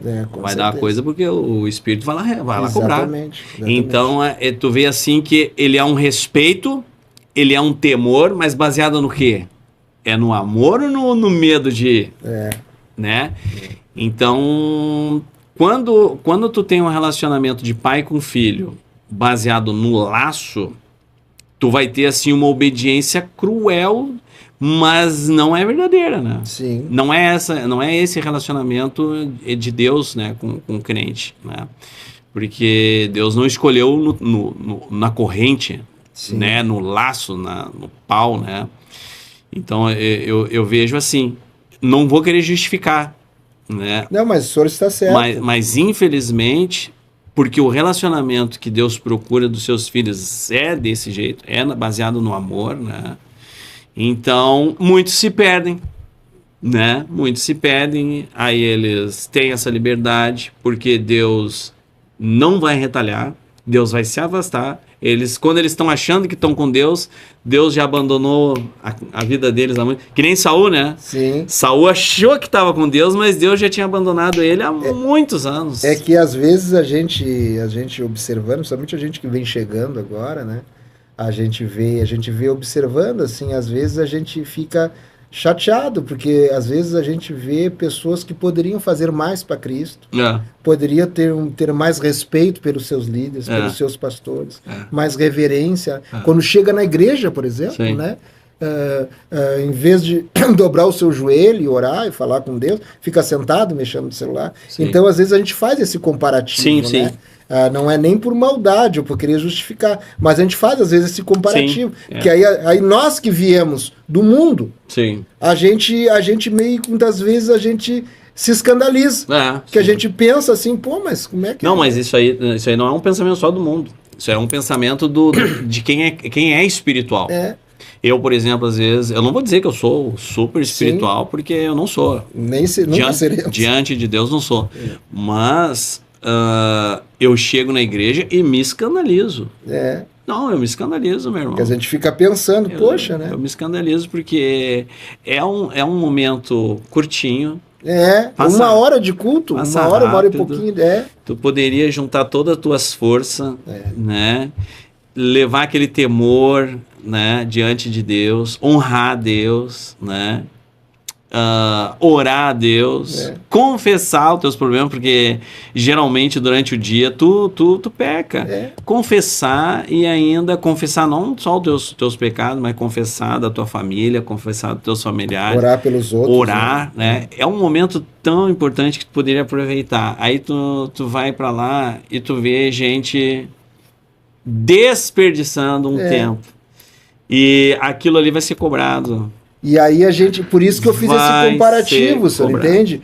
Porque a gente meio que dá aquele choque, assim, né? Sim. A gente que vem do mundo, a gente veio desse outro lado, onde a dedicação é plena, né? A gente se assusta, né? Porque a gente... Sim, mas eu queria só te colocar assim, porque esse servir é baseado na opressão. Na opressão. Então, tu comparar com um servir na opressão para um servir na liberdade, talvez tu não vai conseguir achar um parâmetro, né? Mas não justifica. Sim. Esse servir aqui deveria ser maior que aquele por amor. Porque quando esse servir do lado de cá é por amor, ele supera aquele de lá. Com certeza. Ele supera. Com certeza. Supera até porque o Deus é maior, tudo é maior, né? Amor, a ele é dado toda a honra e toda a glória. E aí o que acontece? Como eu me converti? Eu cheguei, eu mesmo com toda essa soberba que eu tinha, a influência que eu tinha na sociedade, essa coisa toda, eu era uma pessoa depressiva. Totalmente depressiva. Eu tentei suicídio 3 vezes. Na 4ª foi onde Jesus me encontrou. Tentei suicídio 3 vezes. Tentava me matar. Eu estive internado no espírita durante 30 dias, né, por essas tentativas, né?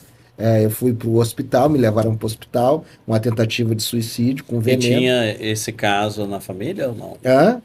Alguns familiares meus sim tentaram suicídio e tal, né? De religião também. Mas eu sempre tive essa coisa de se matar. Só que quando eu era criança eu não podia conversar sobre isso com ninguém. Mas eu sempre tive. Isso era um demônio, né? Era um espírito que queria isso. Sim. Eu acredito que Deus sabia a obra que ele tinha. O diabo sabia a obra que ele tinha na mente. Deus sabia. Sim, já estava se levantando de oposição. Exatamente. Então o que acontece? Porque uma coisa é certa, agora você tocou num assunto importante. O maligno, ele enxerga, né? Totalmente. Ele enxerga uma obra, tanto assim, ó, porque eu vou falar humanamente. Eu imagino assim, 4 pessoas. Tem um que tem 3, 4 anjos em volta ali. O maligno pega e diz, eu não sei quem que vai ser esse rapaz aqui, exatamente. Mas eu sei que Deus já escolheu, não posso chegar perto. Exatamente. Então, o que acontece? Como eu cheguei? Na quarta vez que eu ia me matar, eu comprei 100 ml de estricnina. Quem conhece o veneno de estricnina sabe o que é a potência desse veneno. Esse veneno, tanto que esse veneno é proibido. Eu consegui ele clandestinamente. Ele é proibido porque ele mata qualquer coisa que esteja em volta dele. O cheiro dele é capaz de matar. Ele tá no Rio do Rato, né? Isso, ele é proibido, né? O líquido da estricnina é proibido, né? Porque até o cheiro dele é capaz de matar. Então eu comprei 100 ml para me injetar. E aí eu projetei o meu velório, fiz uma carta, porque velório de pai de santo ele é uma festa, né? São vários dias de ritual. Entendeu? Então alguém tem que fazer esse ritual para ti. Então eu cheguei numa pessoa que eu queria que fizesse, peguei o cartão do banco, dei minha senha, tudo, expliquei para ele como é que eu queria, escrevi uma carta para minha família, de punho, tudo, e eu tinha uma namorada. E essa namorada, a mãe dela frequentava a congregação Coab, ali na Monte Cristo, na Vila Nova. A tua namorada? É, essa namorada que eu tinha. A mãe dela frequentava. Ela não? Ela não. Ela me conheceu no terreiro. Ela me procurou para uma consulta espiritual no terreiro. Foi assim que a gente se conheceu. Né? E aí o que acontece? Mas a mãe dela era membro ali da igreja, conhecida ali dos irmãos. E aí eu comentei com ela o que eu ia fazer. Me despedi dela. E ela chegou para mim e disse assim para mim... Quem sabe tu, já que tu vai te matar mesmo, tu tá convencido de fazer isso? Eu digo, tô. Eu vou fazer isso amanhã. E ela assim, e aí eu tava na casa dela à noite, eu vim aqui só para me despedir de ti e conversar contigo. E falar para ti, me despedir de ti, porque eu gosto muito de ti, e eu vim aqui me despedir de ti. E ela chegou e falou assim para mim, vem cá, eu sei que tu é pai de santo, tudo, eu sei que tu é do terreiro, mas quem sabe tu, já que tu vai te matar mesmo, vamos ali na igreja da minha mãe ali, quem sabe tu não conhece o amor de Jesus, e faz uma oração. E era uma igreja nossa, né? A congregação Coab, ali, pertence a Monte Cristo. Aí eu peguei, pensei comigo assim, tá, vamos. Já que eu vou me matar mesmo, fazer uma oração. Não tenho mais nada a perder, já fiz tudo, nada vai me tirar da cabeça, eu vou ali na igreja. Aí cheguei, tava o pastor Alessandro, o irmão Osmar Testemunho, que eu acho ele uma benção, outro também, se um dia assistir esse podcast. Um abraço, irmão Osmar Testemunho. Isso aconteceu há 3 anos atrás. Isso, exatamente. Meu Deus. Aí tava o pastor Alessandro, o pastor do pastor Alessandro, que veio do Amapá visitar ele. O pastor Alessandro não é daqui, do Amapá, né? Tava a família dele toda, mais outros irmãos ali, né? Moacir, né? Tava ali, né? O Tiago, a esposa. Né, que é nossa amiga. Sim, o Moacir é da Coab, não é? E agora não mais. Ele mora na Coab. Mas ele começou cuidando da Coab, né? Sim, ele na época ele era de lá também. Ele era o dirigente da congregação. Eu me lembro. Ele era o dirigente da congregação. Ele saiu do nosso departamento para subir a Coab. Isso, ele era o dirigente da congregação. Aí era um culto de quarta-feira. Aí eu fui no culto. O irmão Osmar Testemunho estava pregando. Aí eu cheguei lá, me sentei e comecei a assistir o culto. Assisti o culto. No meio da pregação, eu comecei a me sentir mal. E só que aquilo passou um tempo tão rápido que eu não senti que já estava no final do culto. E o irmão Osmar Testemunho perguntou quem queria aceitar Jesus. E aquilo me deu uma coisa assim, que eu tentei me levantar para ir embora. A verdade, eu queria ir embora. Mas em vez de eu ir em direção à porta, eu estava indo para frente da igreja. E aí eu me agarrei no banco assim e digo, eu não vou para frente da igreja. Foi quando eu me liguei que em vez de eu estar indo para fora, eu estava indo em direção ao altar, indo em direção para o púlpito, eu me agarrei no banco. Quando eu me agarrei no banco assim, ali foi aonde que aconteceu. Ali eu vi um anjo. Eu aprendi, agora que eu estou fazendo o IBE, eu aprendi, chama-se teofania. Ali eu vi um anjo que pegava do pé, os pés dele pegava na igreja, e no chão da igreja, e ele subia para cima e terminava no teto da igreja. E ele tinha 4 asas, 2 abertas e 2 fechadas. E aí quando as 2 fechadas abriu, saiu uma espada de fogo de dentro e disse assim, eu te chamei. E ali eu não vi mais nada. Ali eu caí endemoniado, não vi mais nada. Ali o culto acabou. Possesso de demônio, legiões de demônio, ali o culto acabou. Aí mas eu não aceitei Jesus. Mas é aquela potestade que ia te matar. Ali foi expulso, ali foi quebrado. Ali foi quebrado. Todos os pactos que eu fiz, tudo ali foi quebrado. Ali foi expulso tudo ali. Aí eu fui pra casa dela, né? Fui pra casa dela. Sem entender absolutamente nada do que aconteceu. Eu só não me tirava da cabeça aquilo que eu vi. Sim. Porque foi uma coisa nítida. Nítida. Aos olhos nus. Aos olhos nus. Eu nunca vou me esquecer disso que eu vi. Nunca vou me esquecer. Foi que nem aquela luz do cemitério. Nunca. São coisas assim, são encontros que a gente tem que a gente nunca, só quem é pentecostal entende. Sim. Só quem dá de encontro com isso entende. Sim. Não tem como. Por isso que eu digo, irmão, assim, ó, eu participei do seu curso de evangelismo, né? Tanto que ganhamos certificado, tudo na serraria, e o senhor falou uma coisa que não sai do meu coração. O ensino que o senhor deu. A gente pode pregar, mas a pregação tem que ser com poder. Uhum. Se ela não tiver poder, ela não convence. O senhor acha que uma pessoa como eu, como eu era, ia ser convencido por uma almofadinha de óculos filosofando Bíblia? Não. Com palavras persuasivas de filosofia humana? Jamais. Jamais. É importante o estudo da palavra, com certeza. Sim. A gente erra por não examinar as escrituras. Sim. É extremamente importante. Agora a palavra que cura, a palavra que liberta, aquela palavra, ela tem que curar. Aquela palavra, ela tem que libertar de demônios. Aquela palavra, ela tem que fazer câncer desaparecer. Aquela palavra, ela tem que fazer a cocaína desaparecer. Essa é a palavra que tem que ser pregada. Não apenas com sabedoria. Senão pessoas como eu não se convertem. Não se converte. Não se converte. Entendeu? Por isso que a palavra, ela tem que ser pregada, mas ela tem que ser pregada debaixo do fogo. Debaixo do poder de Jesus. Não apenas com sabedoria. Não apenas com conhecimento. Sim. Conhecimento é bom para a pessoa que já é cristão.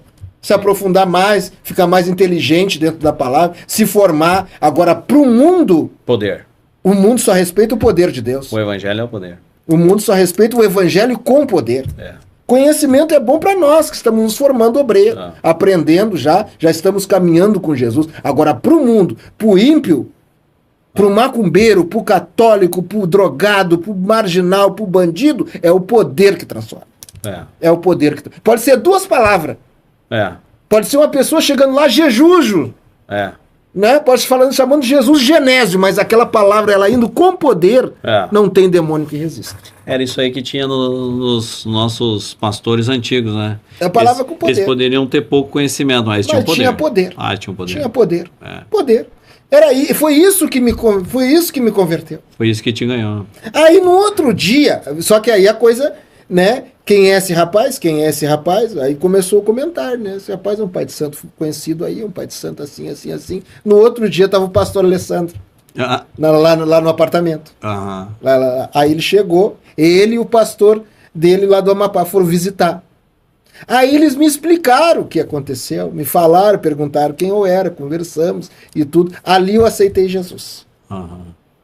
Só que eu era viciado, eu tinha os vícios, né? Eu bebia e fumava. Aí o que acontece? Quando ele foi embora, eu digo que eu vou fumar um cigarro. Eu estava muito nervoso, eu estava muito elétrico. Aí quando eu peguei o cigarro, ali foi o primeiro milagre. Quando eu peguei a carteira de cigarro para fumar, me deu ânsia de vômito, nunca mais eu fumei. Boa. Ali foi o primeiro eu fumando desde os 16 anos. Já aceitou Jesus, já nasceu de novo. Nasci de novo. O poder, é isso que eu falo. O poder. O poder de Deus. Quando há o poder de Deus... chega. Acabou. Não precisa mais nada. Tu não fica em cima do muro. Não. Tu quer fazer a obra de Deus. Tu sai dali, um martelo nas mãos do Senhor. Não tem nem dúvida. Não tem nem dúvida. Por isso que eu digo, o que me transformou foi o poder de Deus. Eu vi o quarto homem da fornalha. Que legal. Que legal. Gente... Que testemunho maravilhoso. Né? E claro que não foi fácil. Muita coisa aconteceu. Nossa. Eu levei 9 meses para me batizar. O meu discipulado foi 9 meses. 9 meses discipulado. Por causa dos processos que eu passei. Entendeu? A coisa batendo, a coisa caindo. E o diabo batendo de verdade. O diabo só não tocou na minha saúde. Mas o resto tudo. Financeiramente destrói tudo. Tudo. Psicologicamente, tudo. Tudo. Mas tem que ficar firme. E firme com Jesus. Meu sonho é ser missionário. Fica firme. Claro, né, como Jesus já me chamou com uma certa idade, isso meio que é um espinhozinho na carne que eu tenho, assim, sabe? A idade, assim, confesso para os internautas, para os irmãos, e todos nós temos as nossas fraquezas, assim, e uma das coisas é Jesus ter me chamado já com uma certa idade, né? Quantos anos Moisés foi chamado? Baseado nessas coisas, assim, que eu vou em frente. 80 anos. 80. Porque aí a gente vê na nossa igreja, né, esses irmãos tão jovens, né, sendo chamados para o ministério, né? Esses tempos aí num culto do amigo que nós fizemos, chamei um presbítero ali da São José, um rapaz usadíssimo por Deus, né? Um rapaz bem jovem, assim, já casado com essa família, mas bem jovem, usadíssimo por Deus, já no ministério. Aí a gente fica pensando, né? Assim... Eu vejo assim, sabe? Eu também penso muito na minha vida, né? E eu entendo, irmão Vanderlei, que Deus tem propósito com todas as pessoas. Ele poderia ter te salvo com 16 anos.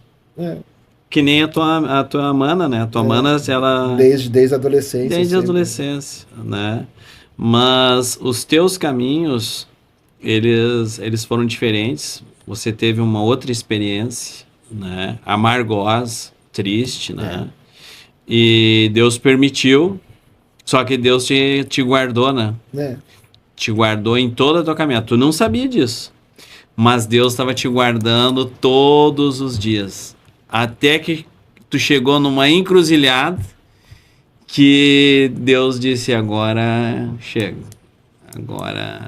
Agora um outro assunto que eu quero falar, assim, uma coisa que nós cristãos temos que fazer, porque eu nunca vi, conheci o diabo e fomos amigos. Eu posso dizer isso. Conheci o diabo e fomos amigos. Eu sempre tive uma convivência com o espiritual. Sempre tive. Sempre. Sabe? Então, o que acontece? Sempre vi o espiritual, sempre tive... E eu nunca vi a manifestação demoníaca na Terra como eu estou vendo nos dias de hoje. Eu nunca vi. Eu nunca vi o diabo tão ao vivo na Terra como nos dias de hoje. Ele praticamente saiu do armário, né? Saiu do armário. Saiu do armário em tudo. Em tudo. Em tudo. Na política, nas redes sociais. Assim, ó, a igreja, nós cristãos, nós temos que decidir o que nós vamos fazer. Porque a Bíblia diz que nós fomos chamados para uma guerra, não é isso? Então nós cristãos nós temos que decidir o que fazer. Ou nós guardamos o evangelho para nós e esperamos, né, a trombeta tocar. Que é pecado. Ou nós vamos para cima. Como para cima? Através de jejum e oração. Porque o diabo ele é espírito. O diabo ele é espírito. E ele só respeita uma coisa. O diabo só respeita uma coisa. Crente cheio do Espírito Santo. Ele só respeita isso. Mais nada. Mais nada. Isso aí eu escrevi no meu trabalho. Ele só respeita isso. Ele só respeita crente cheio do Espírito Santo. Cheio do Espírito Santo. Mais nada. Tu pode ter a posição social que tiver. Tu pode ter os anos de crente que tu quiser. Tu pode ter parido no altar. Porque nós estamos lidando com um ser que tirou o homem do paraíso. Sim. Nós estamos lidando com um ser que fez Abraão pecar. Nós estamos lidando com um ser que derrubou Davi. Nós estamos lidando com um ser que fez Salomão, o homem considerado mais sábio na Bíblia, se ajoelhar perante os ídolos pagãos das suas concubinas. Esse é o cara que nós estamos enfrentando. Bobo não era. Não, totalmente não. Se tu não for com Jesus, já era. Entendeu? Então, a igreja hoje, nós que somos do evangelismo, a igreja hoje, ela tem que decidir o que ela quer. Porque hoje, quem se batiza? Filho de crente, neto de crente, parente de crente. Esse é o povo que se batiza. E criança, né? E criança. Bem adolescentezinho. Exatamente. Se tu já pega ali... O ímpio... De 20 pra cima já tá difícil. Tu não vê ímpio se batizar. Tu não vê. Aquele cachaceiro do boteco, tu não vê se batizar. É muito difícil. Entendeu? Então o que acontece? Falta poder. Falta poder. A igreja tem que decidir o que ela quer. Eu fui no culto de Santa Ceia, nosso distrito foi escalado para sede, e eu gosto muito de ver o pastor João pregar. Eu adoro o pastor João pregar. Aquela pregação simples, assim, o jeito dele pregar, eu adoro ver ele pregar. E aí eu estava escutando ele pregar, o Espírito Santo e eu estava olhando a igreja, né? Era culto de Santa Ceia, nosso distrito estava escalado, e eu estava na porta ajudando, eu e a minha esposa. Pai, vocês foram de bastante, eu nunca vi Itapuã. E foi de última hora. Nosso pastor, assim, ó, foi exímio em orquestrar aquilo ali. Porque ele falou para nós que ele foi avisado de mais ou menos em cima da hora, E porque o nosso distrito aluga ônibus para ir. Com antecedência, avisa os irmãos, aí aluga o ônibus, aquela coisa toda para fazer a excursão. Tudo tranquilo. Só que ele foi avisado meio em cima do laço. E aí o pastor Alessandro começou a ligar. Quem é que tem carro, um dá carona pro outro. E aquilo ali foi decidido no final de semana. Ali tinha o retiro ali que foi decidido o negócio. Encheram o fundo da igreja. Pra nossa igreja tá lá. Foi decidido assim. O irmão que me levou me buscou no trabalho, eu tava trabalhando. Aí foi o irmão, mais um diácono da igreja, foram me buscar no trabalho. Eles passaram lá no meu serviço, eu sou vigilante, eu tirei a fara da firma, botei o terno e fui. Minha esposa veio junto com eles, e ali foi assim. Pastor Alessandro foi exímio nisso aí. Né? Foi muito bom. E ali eu tava vendo a igreja, e o pastor João pregando, e eu admirando muito a pregação que ele fez, e aí o Espírito Santo falando comigo. Então nós temos que decidir o que a gente quer nos dias de hoje. Porque o diabo mostrou quem ele é. Porque o diabo fazendo as coisas que ele faz na terra, ele não está afrontando só Deus, ele está afrontando a nós também. Quando o diabo bota um carro alegórico na avenida, mostrando Deus caos, que nem fez esse ano, ele está dizendo, olha aqui, seus crentes, o que eu sou capaz de fazer. Quando o diabo pega, entendeu, separa famílias de cristãos dentro da nossa igreja, que o maior índice de divórcio é dentro dos cristãos, ele está dizendo, olha aqui o que eu sou capaz de fazer. Quando ele pega uma irmã do círculo de oração, que nem aconteceu no Norte e Nordeste, a irmã pega a corda, leva para dentro da igreja e se enforca dentro da igreja, você já ouviu falar disso? Da irmã do círculo de oração, líder do círculo de oração, da nossa igreja. No Nordeste, ela pegou a corda, levou para... Ela tinha a chave da igreja, que é a líder do círculo de oração, ela pegou a corda e se enforcou dentro da igreja. Quando os irmãos chegaram, ela estava enforcada dentro da igreja. O diabo está dizendo, olha o que eu sou capaz de fazer. Entendeu? Esse ano, nesse carnaval, e aí falando um pouquinho sobre isso, veio uma ordem do inferno para todas as escolas de samba homenagear o diabo. Isso foi uma ordem do inferno que veio. Todas as principais escolas do Brasil homenagearam o diabo. Todas elas. No Rio de Janeiro, são 10 escolas principais, que é o maior carnaval do mundo, né? No Rio de Janeiro. No Rio de Janeiro são 10 escolas principais. 9 homenagearam o diabo. Só uma que homenageou o cantor Milton Nascimento, um cantor secular muito conhecido. Entendeu? O resto, todas homenagearam o diabo. A comissão de frente era Exus e Pombagiras. O inferno, teve uma que fez o Deus Caos, um Deus que eu nem tinha estudado sobre ele. Um Deus do Egito Antigo, entendeu? Que causava caos sobre a terra. O carnaval veio do Egito Antigo, certo? E ali ele foi se espalhando. Foi se espalhando, até que ele chegou na Europa. Como ele chegou, vou resumir aqui, tá? Como ele chegou no Brasil? Através dos europeus. O carnaval não era coisa de pobre, coisa de negão, que nem o pessoal fala. Não era uma cultura popular, que nem é falado agora. Não, carnaval era coisa de rico. O carnaval era feito nos bailes de máscaras, nos castelos, nos grandes casas, nos antigos bailes de máscaras. Era ali que era feito o carnaval. Por que eles usavam máscaras? Porque como eles faziam orgias dentro daqueles castelos, para ninguém se reconhecer. Porque como ninguém era de ninguém, e eles estavam mascarados, no outro dia ninguém sabia, como diz a gurizada hoje, ninguém sabia quem pegou quem. Compreendeu? Era assim que começou o carnaval. Mas, como aqui no Brasil, isso os europeus que trouxeram isso para o Brasil. Entendeu? Esse tipo de festa. Aí os líderes, os feiticeiros africanos, viram ali a possibilidade de homenagear também os seus cultos dentro daquela festa. Compreendeu? E ali o que eles fizeram? Eles se reuniram, entendeu? Se reuniram e consultaram os orixás, consultaram os demônios para saber como eles iriam montar o carnaval no Brasil. Como eles iam fazer. E o diabo ensinou. Como é que é feito o carnaval? Tem a avenida, certo? Tem avenida.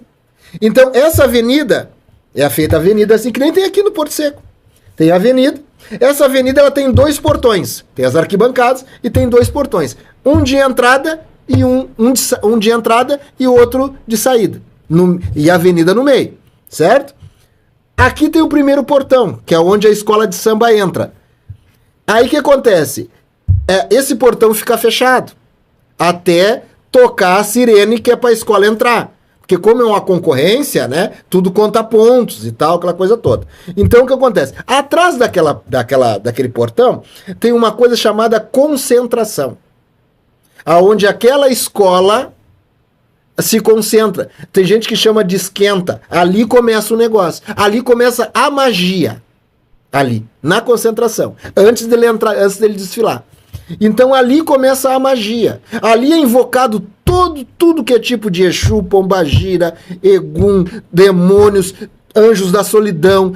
Tudo é invocado ali naquele momento. O carnaval, as pessoas estão incorporadas. Evangelista, eles estão incorporadas no carnaval. O momento que tu bota a fantasia, tu chega no carnaval, tu está incorporado. Por isso que as pessoas no carnaval fazem as suas maiores atrocidades que jamais faria fora do carnaval. Largar família, largar emprego. A pessoa perde totalmente a consciência. Por isso que é errado, sim, crente evangelizar no carnaval. É errado, sim. Não é lugar. Não é lugar.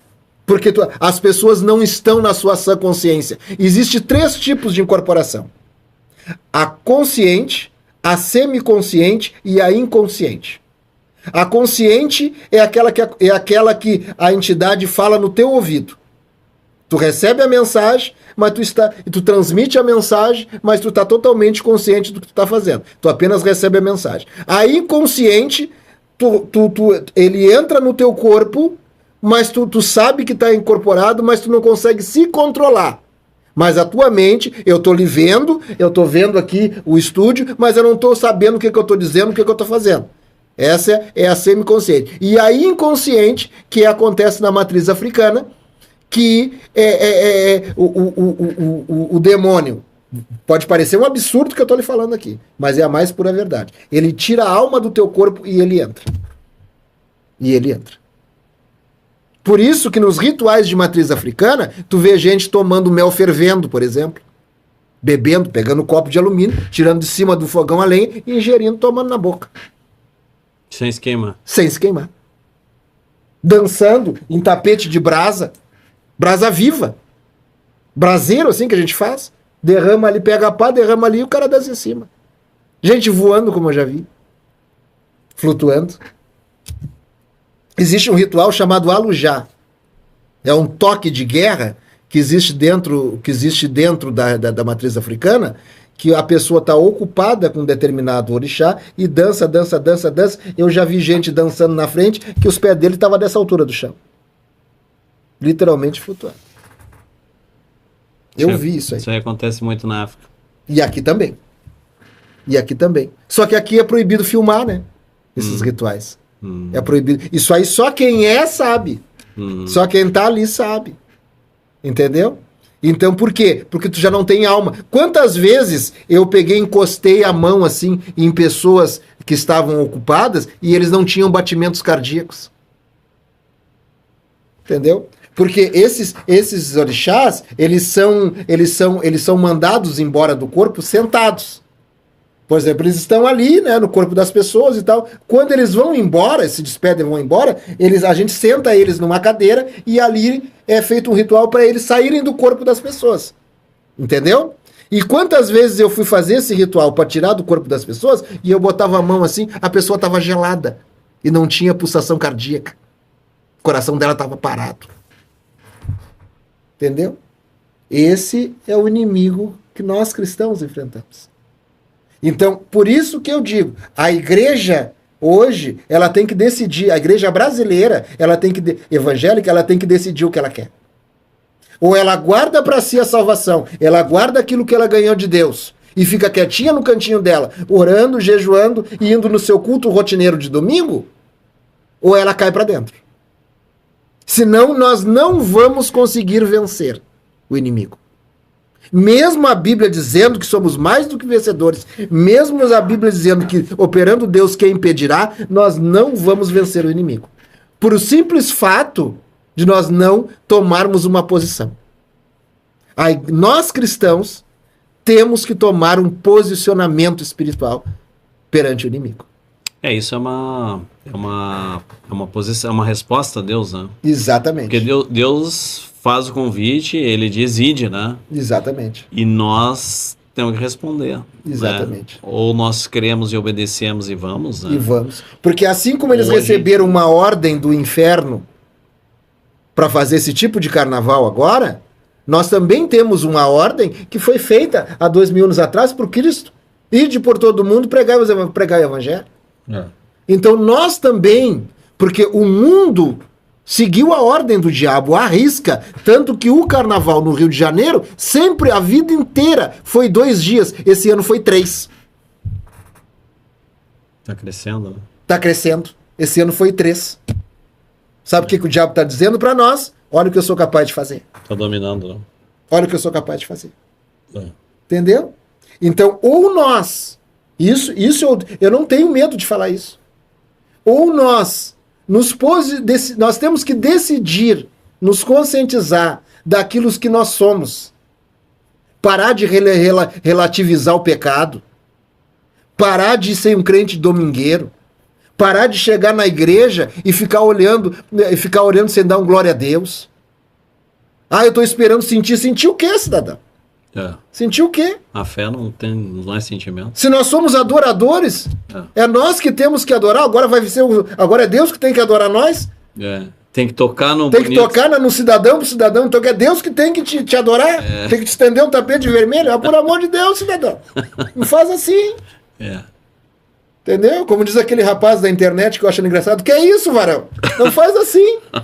Entendeu? Então não faz isso. Entendeu? Ou nós nos posicionamos. Porque assim, eu não quero alimentar a alma dos saudosistas, né? Dos irmãos saudosistas que se ficam lembrando dos tempos passados, mas nós precisamos daqueles crentes de antigamente. Nós precisamos. Nós não precisamos, nós precisamos deles, mas nós precisamos nos tornar como eles. Sim. Sem ter tempo de jejuar, sem ter tempo de orar, sem ter tempo de buscar, ir para a igreja, parar de ir para a igreja e achar que está vendo em um cinema. Quem é que vai pregar hoje? Então eu já sei quem é que ele vai pregar. Eu já vi irmãos chegar na igreja e deixar o carro ligado, cara. Tá brincando. Porque a gente que está envolvido com os irmãos, a gente vê coisa. Eu vou deixar o carro ligado, cara. Entendeu? Já vi. Dependendo do camarada, ele... vai embora. Entendeu? Então o que acontece? Que é isso. Então nós temos que decidir o que a gente quer. A igreja tem que se posicionar. Ou nós nos tornamos uns guerreiros de Cristo na terra, porque é para isso que nós temos chamado, ou o diabo vai debochar da nossa cara. Vai debochar da nossa cara bonito. Bonito. Pode falar o que falar. Porque assim nós temos que parar de ser hipócrita, irmão Ronaldo, evangelista Ronaldo. Temos que parar de ser hipócrita. De achar que não é bem assim, porque a Bíblia, achar argumentos bíblicos, não é. A realidade, a teoria não condiz com a prática. A teoria não condiz com a prática. Então, ou nós praticamos o evangelho genuíno, ou a gente guarda a salvação para a nossa caixinha, e ficamos esperando a trombeta tocar. Então, nos resta agradecer a Deus aí. Não sei se tu quer... O nosso trabalho lá de Itapuã, ele é um trabalho evangelístico, né? Quem desenvolve esse trabalho é eu e o irmão evangelista Valdeci Bandeira, que é uma figura que o senhor tem que trazer aqui. Você vai gostar muito, os irmãos internatos também. E lá é um trabalho meio missionário, né? É um trabalho evangelístico, mas lembra muito missões. Sim. Por quê? Devido à distância. Né? Quando a gente faz evangelismo a pé, a gente caminha em torno de 4, 5 quilômetros. Né? O tipo de pessoas que a gente evangeliza não são pessoas comuns, são pessoas classe média alta, fazendeiros, estancieiros, pessoas orgulhosas, pessoas bem perturbadas mesmo, que trazem uma carga, né? Uma carga espiritual muito pesada. É um local assim muito pesado, tem legiões de demônios. Um dia eu estava evangelizando num lugar lá chamado Cantagalo. Sol quente que nem hoje. Eu e um jovem da igreja. Nós ali, caminhando a pezito, na poeira, entrega folheto aqui. Eu estava numa casa, eu vi uma mulher passar por mim, umas 3 horas da tarde. Um calorão. A mulher passou por mim e ela ficou para lá e para cá na rua. E eu estou evangelizando uma senhora que me deu assunto numa casa. Eu estou conversando, mas eu vi ela passar, porque a casa era de esquina. Então a mulher entrava na rua e saía da rua. Terminei de evangelizar a mulher, tá, tudo bem. Saí por ali e entrei na rua onde a mulher estava. Porque nós estávamos evangelizando. A gente, quando evangeliza, não deixa nenhuma casa para trás. Aí, esse jovem estava mais à frente, porque ele entrou na rua e eu fiquei na esquina. Aí ficou assim, esse jovem na frente, a mulher no meio e eu atrás. E aí daqui a pouco ela parou. Quando ela parou na rua, eu fui entregar o folheto para ela. Quando eu entreguei o folheto para ela, caiu possessa de demônio. Nossa. No meio da rua, com sol quente como está hoje. Ali eu peguei, botei a mão na cabeça dela, orei a Deus, Deus libertou ela. Quando ela acordou do transe da incorporação, ela saiu correndo. E aí eu saí atrás dela, assim, quando eu cheguei na esquina, ela não estava mais. Aí surge a pergunta. Eu não sei se ela era uma pessoa endemoniada ou se ela era próprio diabo no meio da rua. Eu tenho essa dúvida. Que mistério. Porque eu não vi mais ela, eu corri atrás dela. Eu tentei chamar o jovem para vir comigo, mas ele já estava muito distante, sabe? Mas eu corri atrás dela. Quando eu cheguei na esquina, ela simplesmente desapareceu. Com sol quente como estava hoje. Então eu não sei se ela era uma pessoa possessa de demônios ou se era o próprio demônio caminhando na rua. E eu sei que isso é possível. Sim. Eu sei que isso é possível. Então lá é assim o nosso trabalho. Então eu peço oração, né, que ore muito por esse distrito, pelo nosso trabalho, né, pelos irmãos obreiros, pelos irmãos da igreja, né. Abençoa nosso pastor, Alessandro, sua família. E só tenho a agradecer por estar aqui hoje. Estou meu coração ardendo de felicidade. Falar de Jesus hoje para mim é um privilégio. Para mim hoje, para uma pessoa que dormia em cemitérios, que nem o gadareno, uma pessoa que ia jantar e almoçar, tinha que botar um prato a mais no prato, na mesa, um copo a mais, onde o diabo comia, bebia junto comigo. Uma pessoa que era do carnaval, era uma pessoa boêmia, uma pessoa que serviu o diabo tantos anos. Depressivo. Totalmente depressiva, querendo se matar. Uma pessoa que achava que estava completamente correto servindo ao diabo. E hoje está aqui falando de Jesus. Então é possível sim um ímpio aceitar Jesus. Mas tem que ter gente com poder. Com poder. Tem que ter gente com poder. Tem que ser com poder. Tem que ter gente com poder. Vamos resta agradecer a Deus aí, então, por esse encontro, né? Então, mais aí um testemunho, né? Mais uma pessoa trazendo aí a sua vida.